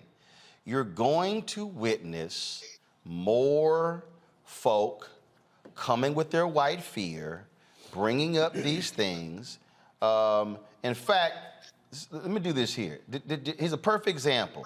You see, y'all got to be real careful. Black people, listen to me. Y'all got to be real careful when y'all post stuff that folk do as somehow you are praising them. Here's a perfect example. James Patterson, who is the prolific writer, announced yesterday or the day before that he has donated $5.3 million. So here it is right here. James Patterson donates let me cancel all these damn pop-up ads. James Patterson donates let me see, let me pull it up for y'all. I need to switch. I got multiple iPads going, so let me switch to this screen here. Because again, I need y'all to pay attention to what's going on. So here we go. James Patterson donates $5.3 million to Howard University, Penn, America. I was brought up to give back. Okay? 5.3 million. They include $2 million to Penn, $1.3 million to Howard. I was brought up to give back, so my mother and grandmother should get the praise here. I've dedicated my career to getting as many people to love books as possible. I advocate for literacy in schools, fund teacher scholarships, and support other writers, booksellers, and librarians in any way that I can. Let me go on here. Now, y'all do know this is the same James Patterson who a few months ago said that white males face another form of racism. When he said that white males were having trouble finding work. Oh my God. And then he said, because then when the receipts were brought out showing the number of white men who have books and how black authors can't get the same amount of book deals, all of a sudden he had to apologize and then of course this was an apology. I apologize for saying white male writers having trouble finding work as a form of racism. I absolutely do not believe that racism is practiced against white writers. Please know that I strongly support a diversity of voices being heard in literature in Hollywood everywhere. No, you wouldn't have said it if your ass didn't believe it. Right. Exactly. Right. See, the reason I need folk to understand why you cannot let people rewrite your history is because y'all have heard about the Nobel Prizes, right? Nobel Prizes? Yep. Nobel Peace Prize? Right. Okay. Yes. But do you know who Nobel was? No. No? I think you're going to tell us. I don't know. So here's the deal. I don't either. Nobel was the creator of dynamite. His obituary mistakenly is an obituary, I think it was his brother, and they thought it was him. All of the obituaries called him the merchant of dynamite, the master of death.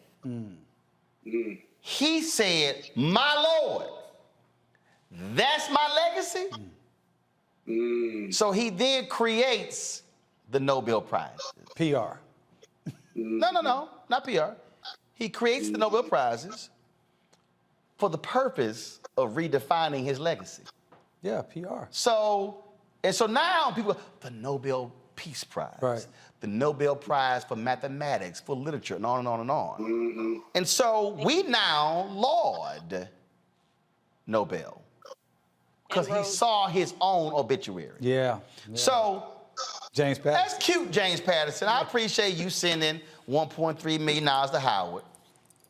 But your ass didn't send $1.3 million to Howard last year. You ain't sent $1.3 million to Howard before you got in trouble. And see, what we have to understand, and I keep telling y'all what's happening, you have a number of white Americans who do not like what is happening in this country. They can't stand to see people like Nola in the academy because how she got here. Because in their minds, if a white man is not sitting across from them, then everybody else is inferior. That's right. We're seeing this in Hollywood right now. Yeah. There was a big story, and I can't, Carol, let me know if you find it again. It was a big story that was written, and these two guys did a story, and all these white folks in Hollywood were complaining, it's hard for us to find jobs.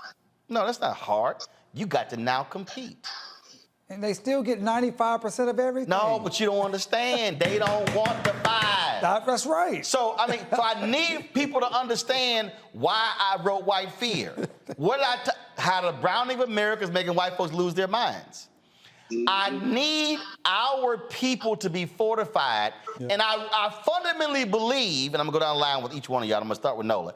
I fundamentally believe, Nola, that what has happened is baby boomers did a disservice to Gen X by not preparing and fortifying them for racism.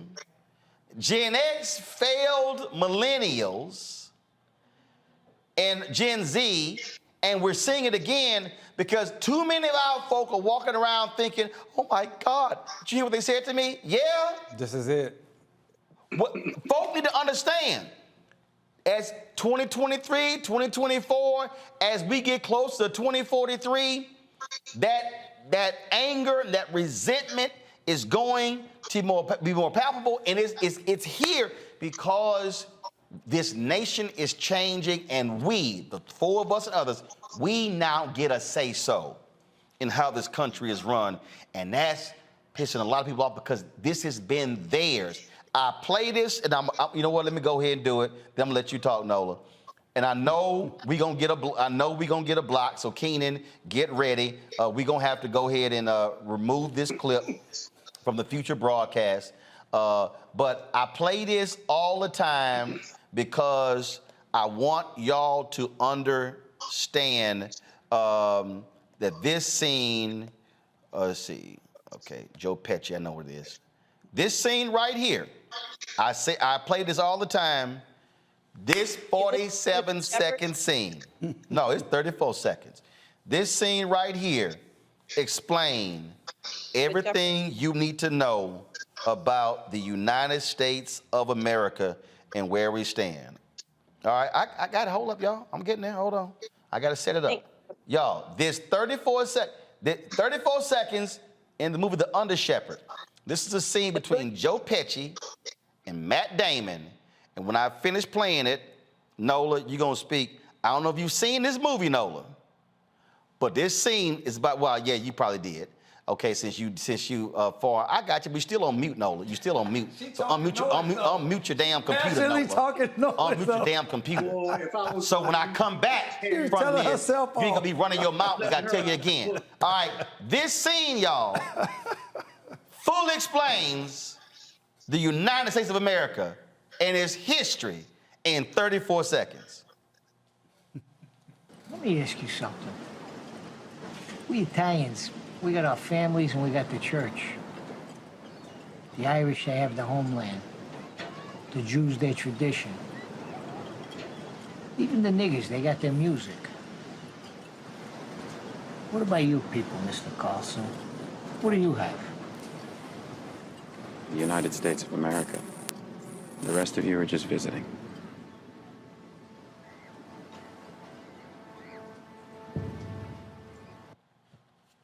Wow. Wow. What was the name of that movie again? The Under Shepherd. Nola, go ahead. Shepherd. Nola, that. Am I still muted? No, you ain't muted now. We can hear you. Go on. Before you even played it, I knew what it was going to be. I knew it was going to be the Good Shepherd. That I played. The Under Shepherd. It's the Good Shepherd. It's the Under Shepherd because they tried to put black people. They couldn't call us black. They threw the N-word at us. I think you're right. I think it's the Good Shepherd. It's the Good Shepherd. I know the story about the CIA. It's the Good Shepherd. Yeah, we know you do. But this right here explains why. This right here explains white America. That right, 34 seconds is all it took. And listen, that. Hold on. Nola, go. I play it in my classrooms because that clip is so important. It sums it up. And even, the fact that Black folks were boiled down to our music, right? So it's a very important scene. And I completely agree with you that they feel that the rest of us are just visitors. But in our case, they don't even feel like we're visitors. We are still the help, so we're not even, in a class of being visitors. We were brought here to be enslaved to serve, right? So, thinking about that clip, and I just got so excited because that literally is a clip I show in my classes all the time, especially when we're talking about international relations and race, because it frames it so well. One of the things that, we were talking about just a few minutes ago to kind of like sum up this whole white fear thing, especially when it comes to Black people, and I am not dismissing all other groups, and a lot of groups always say, why is it just about the binary? Why is it just black and white? Why is it just black and white? Partly because our narrative in this country is very different from many others, and Black Americans have been the ones at the forefront of the civil rights movement that have changed things and progressed things in this country. So in that weird sort of way, like that white man who had his grievance, that grievance is kind of centered in why is it that Black people, when it comes to Black people, they're the only ones that can get upset about something, or why is it that you can't say things about Black people when I want to have every single right under the sun to call them the N-word, to degrade them without anyone coming for me.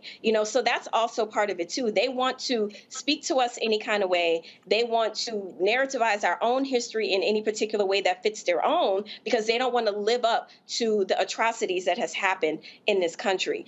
And I think when you are operating in fear, and another part of this is delusion, that there is a part of white grievance that is completely delusional about what's happened in this country. And because of that grievance and because of that delusion, you have a situation where we are always fighting for our civil rights. We are always having to protest. We are always having to, push people in the moral direction in which they should already be situated in. But because we are thought of as the other, because we are thought of as the enemy, because we are thought of as the us versus them and us, it is always this constant struggle of just literally being seen as humans and to be seen as Americans and have more right than, say, a lot of white folks that are here, especially in my context, coming from the world in which I come from in New Orleans. My folks have been here for a very long time, so it's a very interesting dynamic, Roland. And there's a chapter of your book that I'm assigning. I just want to go ahead and throw that out there. But I completely agree with you in terms of this fear, but it's also wrapped in this delusion that these people do not want to admit to what's happened in this country and what continues to happen in this country. Yeah, and just, DeMario, I just need people to understand, you said it earlier when you said, no, the system working exactly how it's supposed to. People need to realize that. Yeah, and Roland, I just want to commend you for writing such an important book and at such an important time, because this is something that we are going to deal with. And I really like when you talked about not preparing our people to deal with what's going on right now. And I always use this term, and I say we at war, and what I mean by that is there is a large, substantial group of people that believe, like Matt Damon's character, this is their country. We killed the people to take this country. They're proud of that. Yeah. We brought you N-words here to work for us. They are proud of that. And so they're not going to give that up willingly. Nope. And I think that's what your book is about. That's what this discussion is about. And our people need to be prepared for what that means and how we have to prepare ourselves mentally, emotionally, and spiritually, and physically to protect ourselves and what we're trying to do. I said in Hollywood, they don't want to give up even 5%, 2%, no. 1%. They don't believe that we deserve anything. That is the reality of it. That's the white fear. Scott called it white privilege, racism, white supremacy. But always remember, they took this country by force. They believe it's theirs, and they are willing, as January 6th showed us, to keep going, taking this country by force. Yeah, and Scott, we're seeing it. We've seen it where you've had in law you've had some folk try to change law firms, whatever, and they ran cats out. And we also got to be very careful because there's a lot of folk who write checks to the UNCF or to NAACP, and they go, hey, no, we support black causes. Yeah, but if you ain't hiring no people, if you're not sitting there advancing any people, you're not promoting any people, if we ain't owning nothing, we just sharecropping. Well, yeah, and that doesn't make you not a racist or not a white supremacist because you give the black causes. That's called white guilt, if you will, and white cover. And Mark, I mean, we can go down the list. And so I'm not impressed with that. I mean, we appreciate the money. Historical black colleges do, the UNCF does, and sure, we'll play the game with you, but that's not your level of comfort by giving $1 million to Howard University is your level of comfort. It doesn't change the racial dynamic between us or your history with us, and nor is it going to make us comfortable that somehow this is progress towards racial equality in this country. The way this thing is shaping up and the midterms, I think it's going to be interesting because you talk about being physically prepared. There are a lot of people in a growing sentiment that this isn't going away whether Trump is there or not. Trumpism does. This ain't got nothing to do with Trump. No. This is whiteness. Donald Trump simply came along. What he feeds off of. Right. No. What Donald Trump did was Donald Trump opened. He said, "Hey, y'all, I'm giving you permission to go public with it," and it is unleashed. That's why when I called them evil on MSNBC, when I called it evil on ABC This Week, there's a reason. There's a reason Chris Christie was all upset. There's a reason why ABC This Week hasn't invited me back. Because you told him he had to take some accountability and ownership. Right, and was upset. I told it to his face. Right. See, those shows are meant to be, no, Roland, you can't, don't do that. No, hell no. If we gonna talk about his speech, I'ma jam his ass up on what he did. And they don't like being challenged. And so what people need to understand. And others were enablers, quite frankly. Yeah, that's right. They were part of the enabling team. But that's the point. It's okay to think like this and to say this to those white middle-class voters, educated or uneducated, and they went along with it. Yep. So you're right, that's bullshit. And if you don't get invited back, the hell with them, baby. Well, again, I'm not, first of all, that's why my philosophy is say all you got to say when you're there because they don't guarantee you're going to get invited back anyway. But I just need our people. So what I say in the book, I'm also saying when we see these videos, prepare ourselves, fortify ourselves for what is going to continue because don't think just because we got a black vice president and had a black president, it changes. Let's be real clear. I tell people this all the time. Thurgood Marshall becoming the first black Supreme Court justice didn't just get rid of racism in law. No. Okay? Having the first black CEO of Fortune 500 company don't mean that racism left in corporate America. I just think people need to understand that Douglas Wilder became the first black governor in Virginia, the first African-American elected since Reconstruction. It don't mean that Virginia somehow racism left. But see, we fall for that okie doke because when they were talking about, oh my goodness, things are changing. Yeah, things are changing, but it's folk trying to hold on to that system as long as they can. Scott, 30 seconds. DeMario, 30 seconds. I got to go to a break. Question to throw back to you, actually, and maybe even the panel. There's a growing sentiment in this country that between now and 2043, that all of this is going to bubble up to a race war, and that's going to settle, or civil war, and that's going to settle these ongoing debates. What do you think? Yes. And when we say civil war, it's not going to look like the one that took place in the 1800s. It is going to be political. It is going to be ideological. It is going to be economic. Nola? I think salvos have already been shot. I mean, in terms of Trump being elected, Charlottesville, I mean, we've had multiple examples of first strikes, in my personal opinion. And I think it's going to happen before 2043. And I'm of the mind to say that we are in some sort of warm version of it right now. But like Roland said, it's going to look different. And I do not enjoy saying these things because I just want to live in peace and live my little black life, honey. I don't want to be bothered with all this stuff. But the reality is this is where we are. And we need to face reality, in as much as I just want to get my hair and my nails done and live my best full black life. But that's just not what's happening in the country. And I hate to say it, I see it happening before 2043, and I hope I'm wrong. And DeMario, and look, you're going to see an increase in these white militias, these Oath Keepers, all these Proud Boys, because they're looking for safe havens. Go. No, I totally agree. Unfortunately, I don't want this to happen, but I do see violence coming down the pike. I think we need to prepare ourselves for that, because the other side, when I say the other side, the Democratic side, because you know the Republicans, you know where they are. They straight white supremacists with Trump.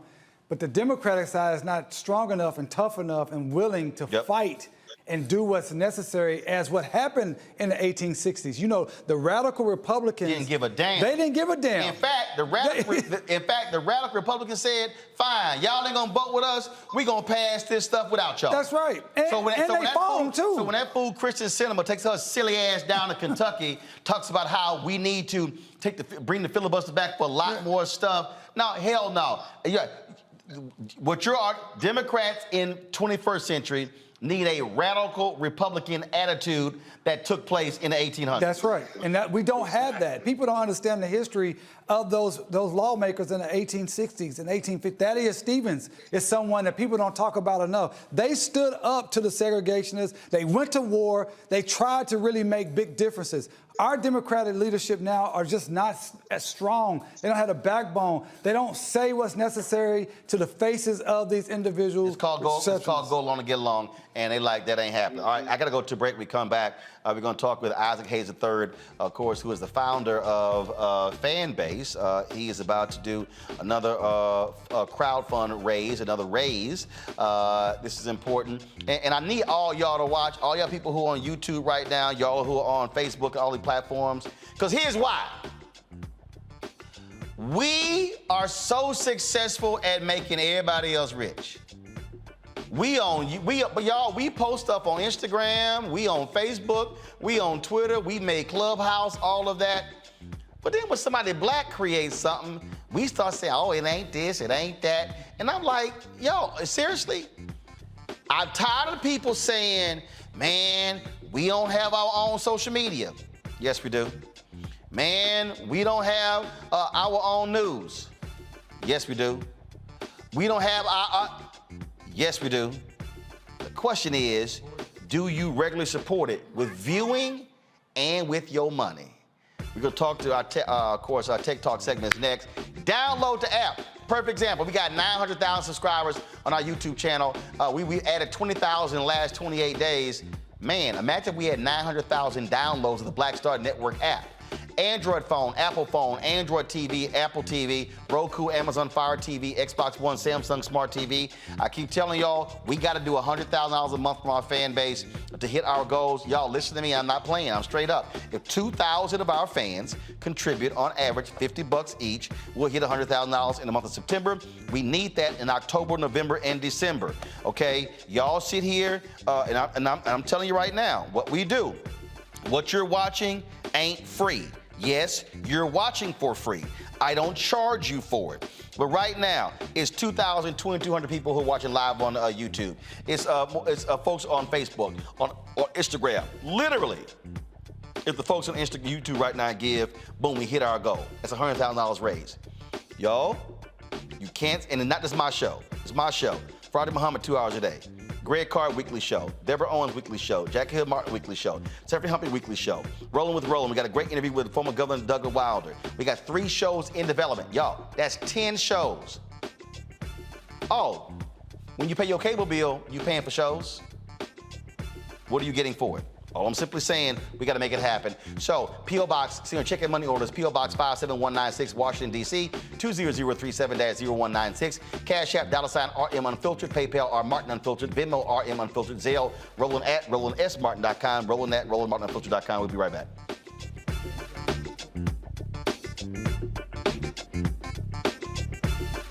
When we invest in ourselves, we all shine. Together, we are Black beyond measure. I've always said this, rather than to continue to fight for a fair piece of the pie and the equal slice of the pie, I want my hand on the knife that cuts the pie. And to that extent, who bakes the pie and who puts it in? And that's one of the things that got me involved in going into politics in the first instance. I'm tired of people making decisions for me. Right. And mine. I want to be a part of that decision-making process. And luckily, it has paid off in terms of seeing the progress that many people in America have made, particularly people of color. One thing bothers me now that we seem to be losing that. Right. By saying that we've got to be more concerned with other people than those people who were here. We built America.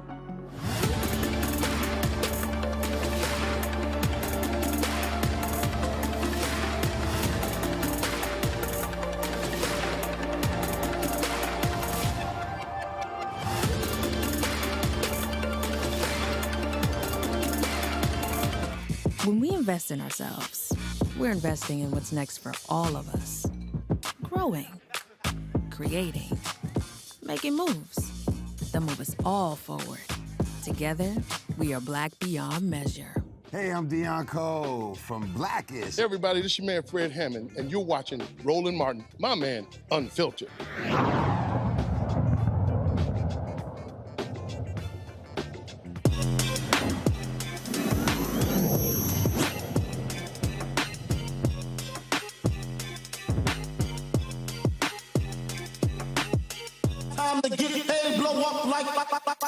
Fanbase exclusive audio rooms are here. Now tap, talk, and get paid. Monetize your live podcast and most engaging conversations. You can now create exclusive audio chat rooms only for your subscribers and biggest fans.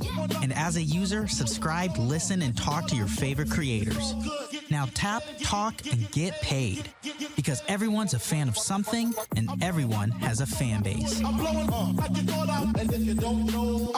All right, folks, Fanbase, that's right, social media app founded by Isaac Hayes III.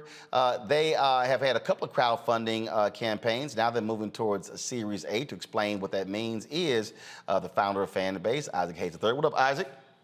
What's up, man? You know, it drives you crazy, and it drives me crazy too. And I saw one of your videos when people sit here and go, man, we don't own our own stuff. We ain't got no social media. And you sit here like, yeah, we do. We do. We absolutely do. So for the folks who don't know what Fanbase is, explain to them what Fanbase is. So Fanbase is the first microcast social network, right? I'm coining a phrase, microcasting. And what I mean by microcasting, I'm gonna give you two other examples.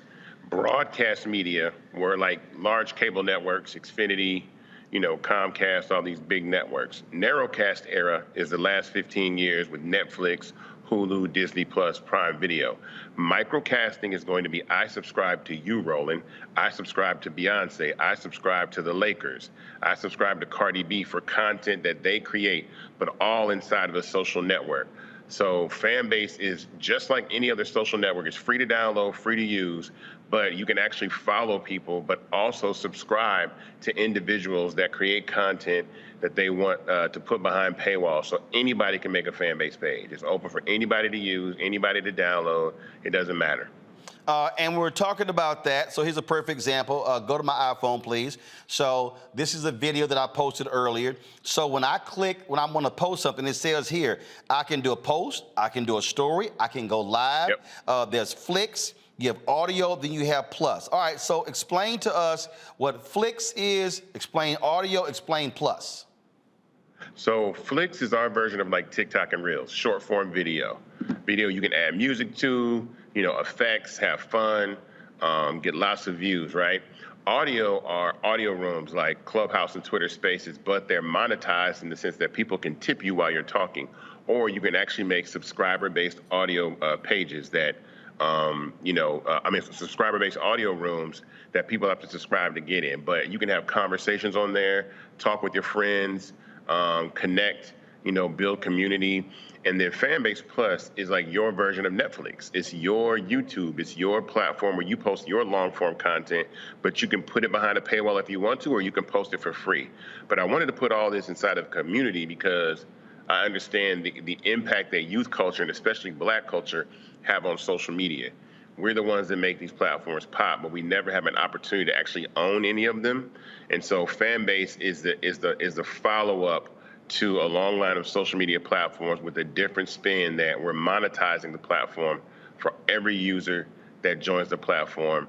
And I'm offering people a chance to invest in it, which people never got a chance to invest in Facebook and Instagram and TikTok and Snapchat. So first of all, when did you launch Fanbase? So Fanbase, I built it in 2018, but we raised capital in 2020. So I've done 3 raises, right?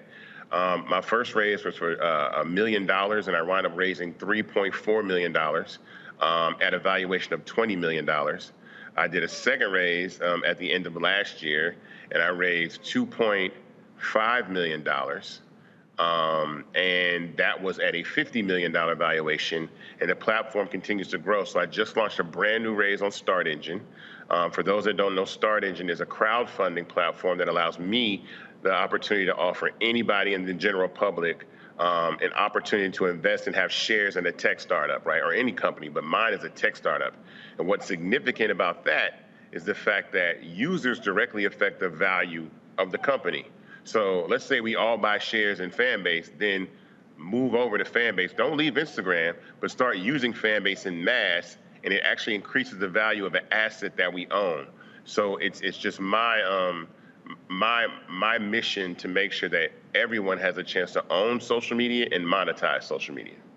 And on that point about in terms of getting involved and being able to contribute, you're absolutely right. Look, they love black people. We over-index on these apps, on these devices. They love us being on there.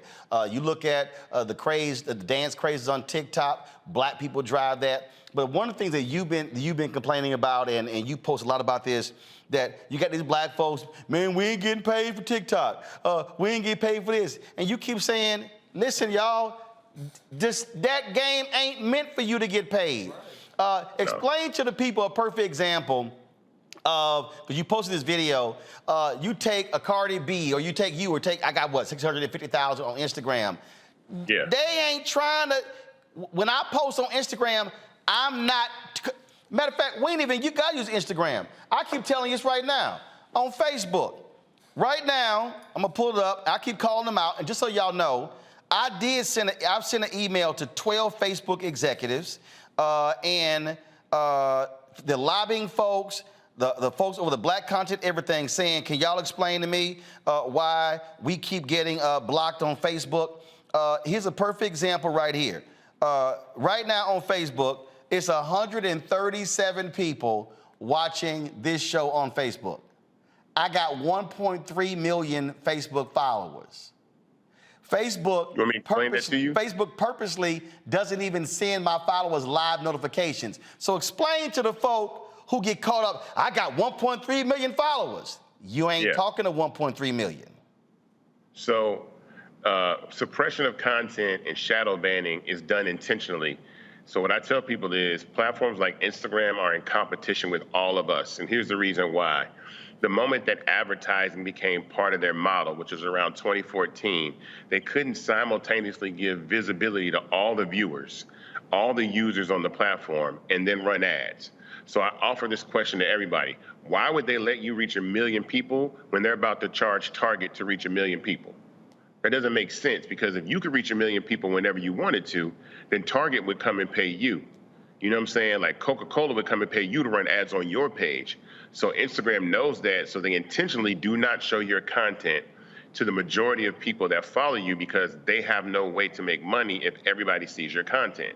I did this exercise with Kim Kardashian. She has 328 million followers on Instagram, right? But only about 5.8 million people see her content on average, which is 1.8% of her following. That's it. Because if she can reach 320 million people, that's 3 times the visibility of the Super Bowl. 24 hours a day, 7 days a week. They charge $7 million for a commercial on the Super Bowl for 30 seconds. That means Kim Kardashian could charge $21 million for a 30-second post on her page if she can hit a button and reach 328 million people. I want everybody to reach all their people. So when you have a post on Fanbase that goes up, when you go live on Fanbase, when you join an audio room on Fanbase, we send out notifications to every single person that follows you, because we're not running ads. We want you to monetize. We want you to get subscribers. We want you to get get love. We want you to grow your following and make as much money as you possibly can. I don't care if you have 100 followers or 100 million. So all these platforms are in competition with the user base. I mean, that's what they do on purpose. They're intentionally not showing your content. And before I toss to my panelists for questions, these other apps been biting off of you.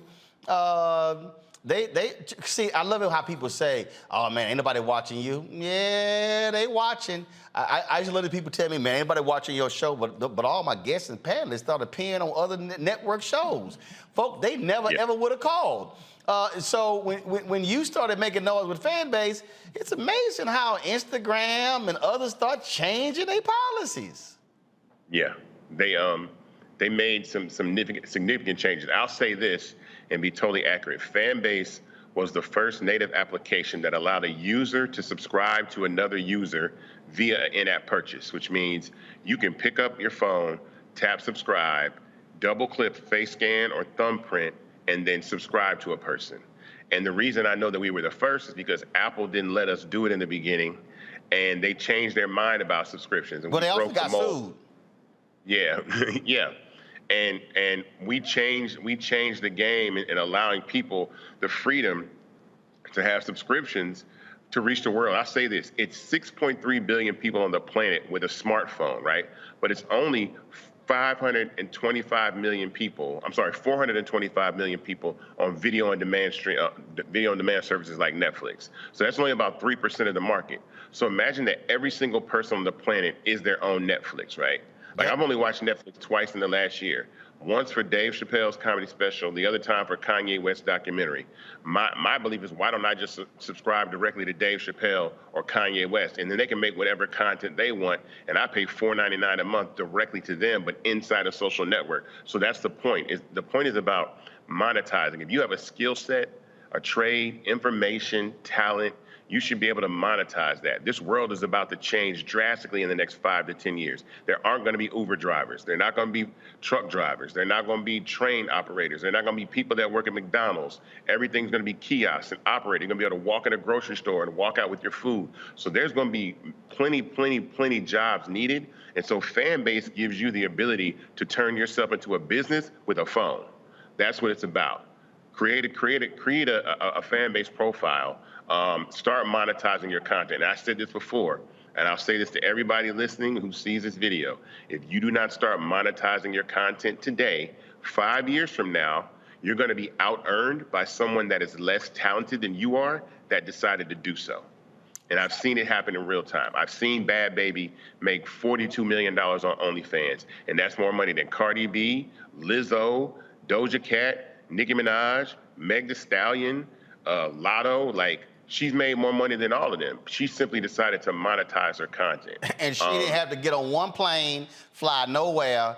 Again, it's maximizing. Look, trust me, it's a lot of journalists been rolling up on me saying, damn, man, I wish I had did what you did 5 or 10 years ago. And I said, see, y'all were all caught up in that hype, in that white validation, as opposed to building your brand and understanding Me Inc. Let's see, I'll start with DeMario. You get the first question for Isaac. Brother Isaac, good to see you. Very impressed every time I hear from you. Can you talk about how are you protecting your intellectual property? Because as you stated, you are a trendsetter in this space, and obviously the big boys are watching you. And how do you protect your intellectual property? They just can't come and usurp you. Well, you really can't. I think you just have to execute the idea better than the next person. Something that I feel very confident about is there's no amount of innovation that Facebook and Instagram can do to capture kids. Kids are always going to want to be on apps that their parents are not on. So as soon as my mom got on Facebook, I left Facebook. So I believe that every social media platform will live and it will die. It has a lifespan. It will be relevant to a generation, and then that generation will grow older and some younger kids come along. So in this modern world, MySpace is dead. Facebook is a senior citizen. Instagram is a middle-aged adult like me. Snapchat is a millennial. TikTok is a centennial. I want Fanbase to be Centennial Generation Alpha platform, but for them to build community so they can have the platform for the next 20 years. What's going to separate it from everything else and bring everybody involved is Fanbase Plus. Because now we're in the content space, and it doesn't matter what age you are, content is content. You're making engaging content worldwide, globally. I think, that's going to change the game for us. So there's nothing that can really be done. Again, I just think that, I heard a younger girl say that Facebook is where old people go to brag about their grandchildren. And if a 15-year-old thinks that about Facebook, I don't care what the metaverse is, they not coming. Like, it doesn't matter. Right. Nola. Wow. Thank you. Well, thank you so much for this. I'm completely blown away by this, and I think it's very important coming from a Black creator, and for a lot of reasons. I think about the amount of usage that young Black folks are on social media in terms of misinformation and disinformation, and why we are the target audience, because we are on social media much more than a lot of people, and we are also responsible for a lot of the popular content that's on social media. So this is absolutely brilliant. My question to you is, it's around where. So you have this long-term goal, you have this long-term vision, because my initial question was going to be about social media burnout, but you answered that question. So then I had to think of another question. Where does it fit for, someone that is kind of facing social media burnout, but also is looking for something that's new and interesting, but doesn't want to dedicate the same amount of time, per se, that you do to other social media platforms? And then my other question that I want to sneak in there is, how does the investment portion work? Is Fanbase IPO, or can you explain a little bit more about that? Because I'm very interested in that. Let me start with the investment. So typically, every social media company is funded by angel investors, which are accredited investors, AKA rich people, right? So those are people with a net worth of $1 million minus their house, or people that make over $200,000 a year for 2 consecutive years. That's been in effect since 1933. In about 2015, Barack Obama signed into law this regulation called the Jobs Act. And what it did is it wiped out the accredited investor rule and allowed any person to invest in an early stage company regardless of their net worth, right? And so I took advantage of that regulation and used a company called Start Engine to fund my campaigns. And so that means for $250, you get to buy shares in a tech startup, like a Facebook or Instagram, when it's only worth $85 million. Now, to put that in perspective, Facebook is worth $400 billion right now. TikTok is worth $300 billion. So I believe that Fanbase will be a $100 billion, $200 billion company. So imagine being able to invest in the company right now and say, oh, I got in on Fanbase before it went public, before it IPO'd. And explaining that point is, when you invest in a seed stage startup, you're writing the life of the company. So Isaac, hold on. So for people, Jeff Bezos did not become a billionaire because of Amazon. Jeff Bezos and his wife put $250,000 into Google. That's how he became a billionaire. Isaac, go ahead. Yeah. So one of the seed investors of Uber, a guy by the name of Orrin Michaels, he put $5,000 into Uber in 2010. When the company went public in 2019, his $5,000 was worth $24 million.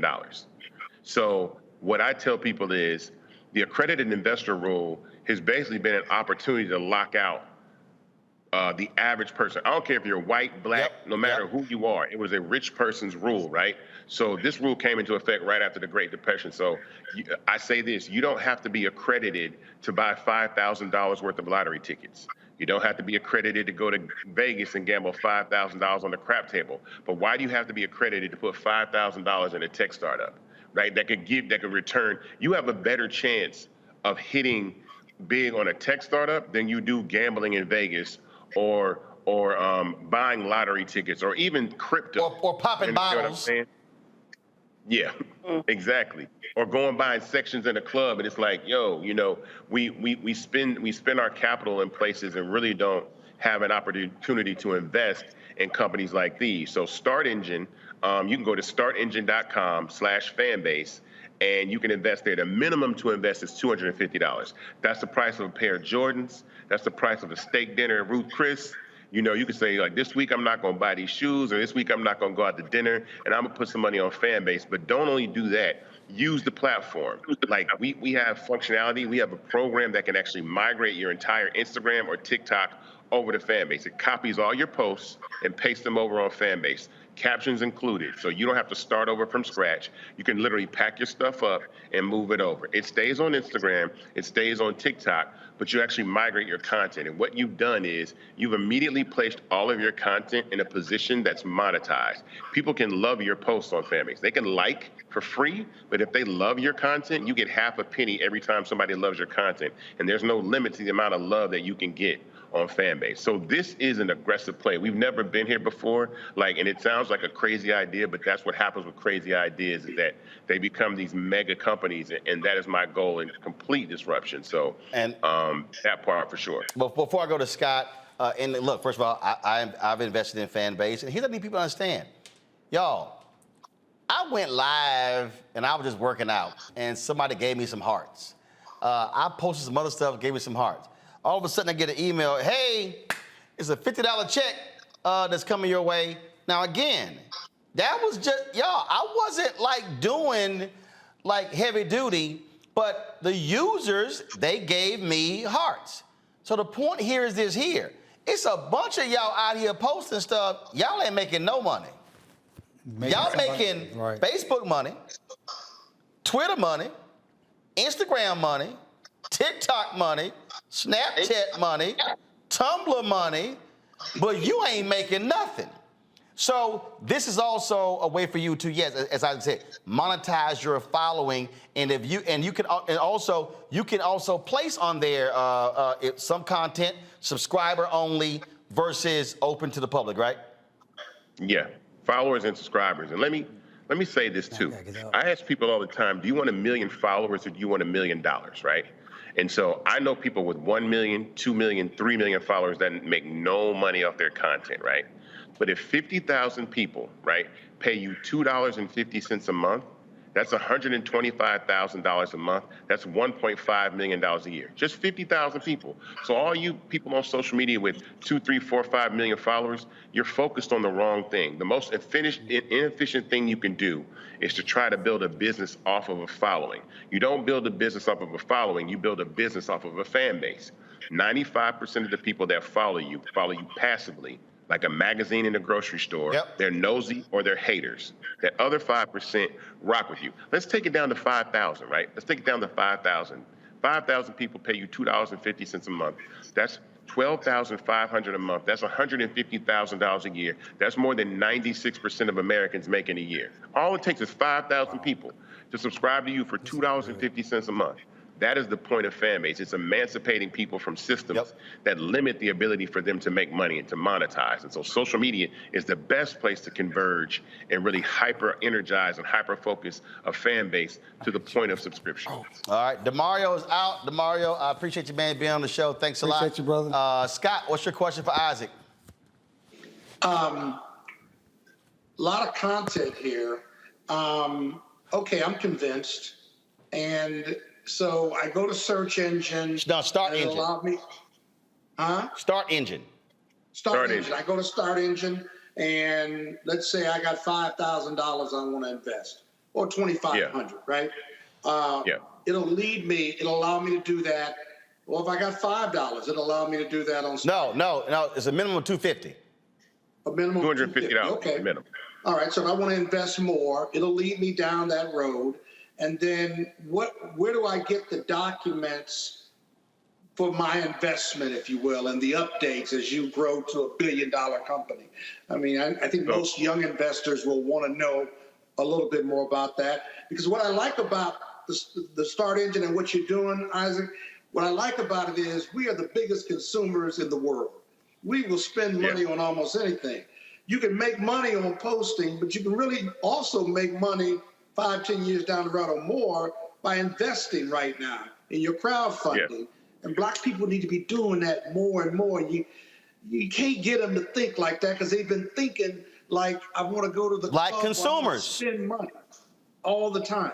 So that's what I like about this. I was on the last show when you were on one of the last shows as well, and was thinking through it. But talk a little bit about Start Engine and, verification and documents, and how do I track my investment for those who don't know? So your investment, the investment is done through Start Engine. So they are the container of your investment. You can always log into your Start Engine account and see your investment, see how many shares you have.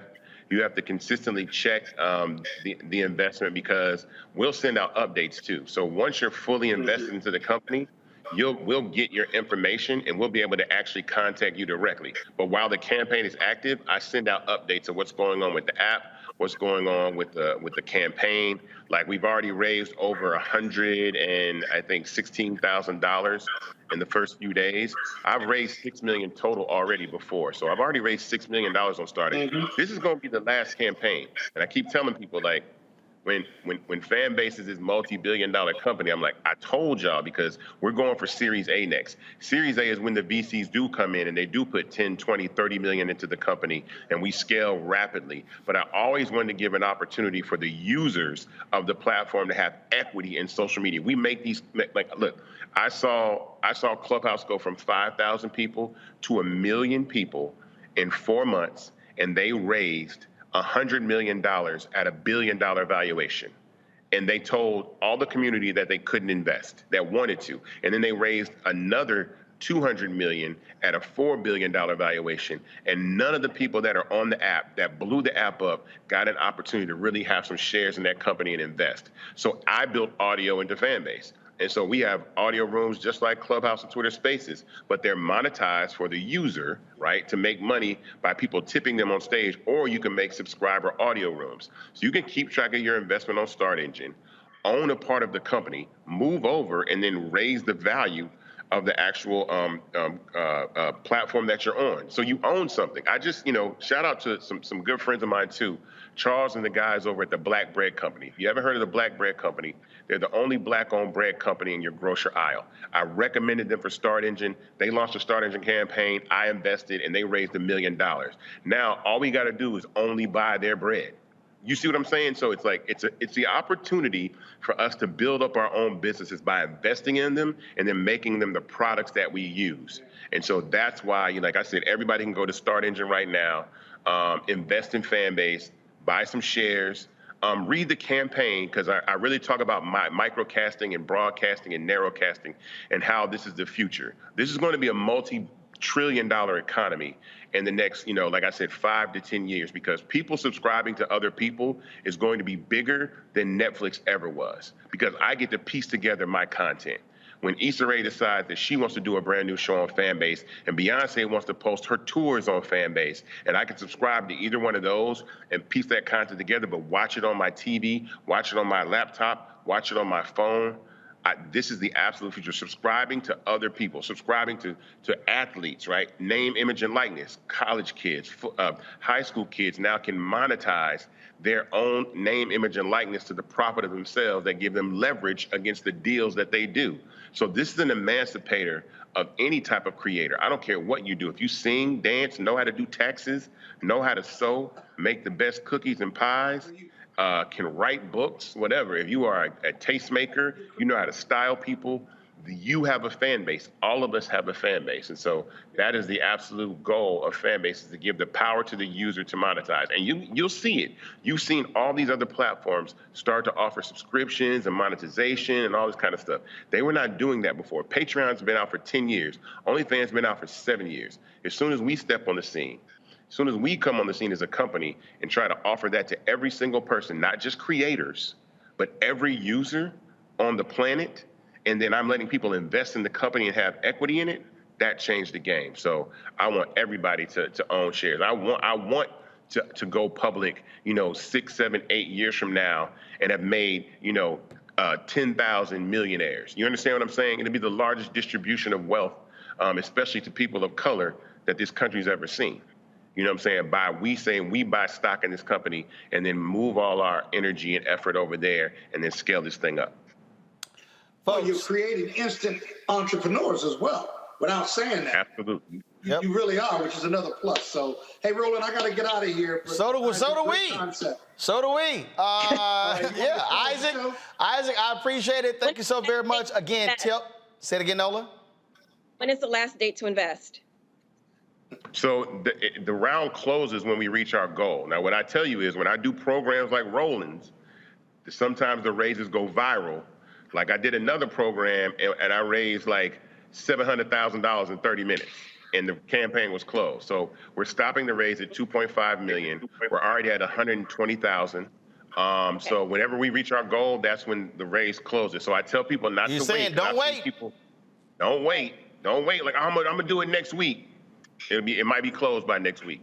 Because actually today is the beginning of my press about talking about this. So I do press runs and go out and talk about the importance of investing. And so this is just, Roland is the first stop of many coming up in the next few days. So I'm telling people the word is going to get out. And so I say invest now while you can. I mean, $250, man, that's a pair of tennis shoes, a steak dinner. You know what I'm saying? Just throw it into a company and then use the company though. And then tell your friends to invest and tell your friends to use it. That's it. Isaac Hayes III, Fanbase. Folks, check it out. I absolutely invested. Bottom line is put our money to work. We appreciate it, man. Thanks a lot. Thank you, sir. Scott, Nola, thank you so very much as well. Damari had to leave. I appreciate y'all being on today's show. Thank you so very much. Thank you. All right, have a good one. Folks, I go to a quick break. We come back. I'm going to read a couple more stories, and then I'm going to take us out. You're watching Roland Martin Unfiltered on the Black Star Network. When we invest in ourselves, our glow, our vision, our vibe, we all shine. Together, we are Black Beyond. Hi, I'm Dr. Jackie Hood Martin, and I have a question for you. Ever feel as if your life is teetering and the weight and pressure of the world is consistently on your shoulders? Well, let me tell you, living a balanced life isn't easy. Join me each Tuesday on Black Star Network for A Balanced Life with Dr. Jackie. We'll laugh together, cry together, pull ourselves together, and cheer each other on. So join me for new shows each Tuesday on Black Star Network, A Balanced Life with Dr. Jackie.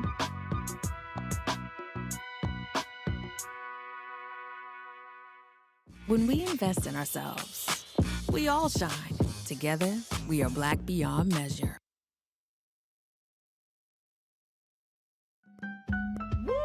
We're all impacted by the culture, whether we know it or not. From politics to music and entertainment, it's a huge part of our lives, and we're going to talk about it every day right here on The Culture with me, Faraji Muhammad, only on the Black Star Network. Hey, I'm Arnaz Jake. Black TV does matter, dang it. Hey, what's up, y'all? It's your boy Jacob Lattimore, and you're now watching Roland Martin right now. Stay woke.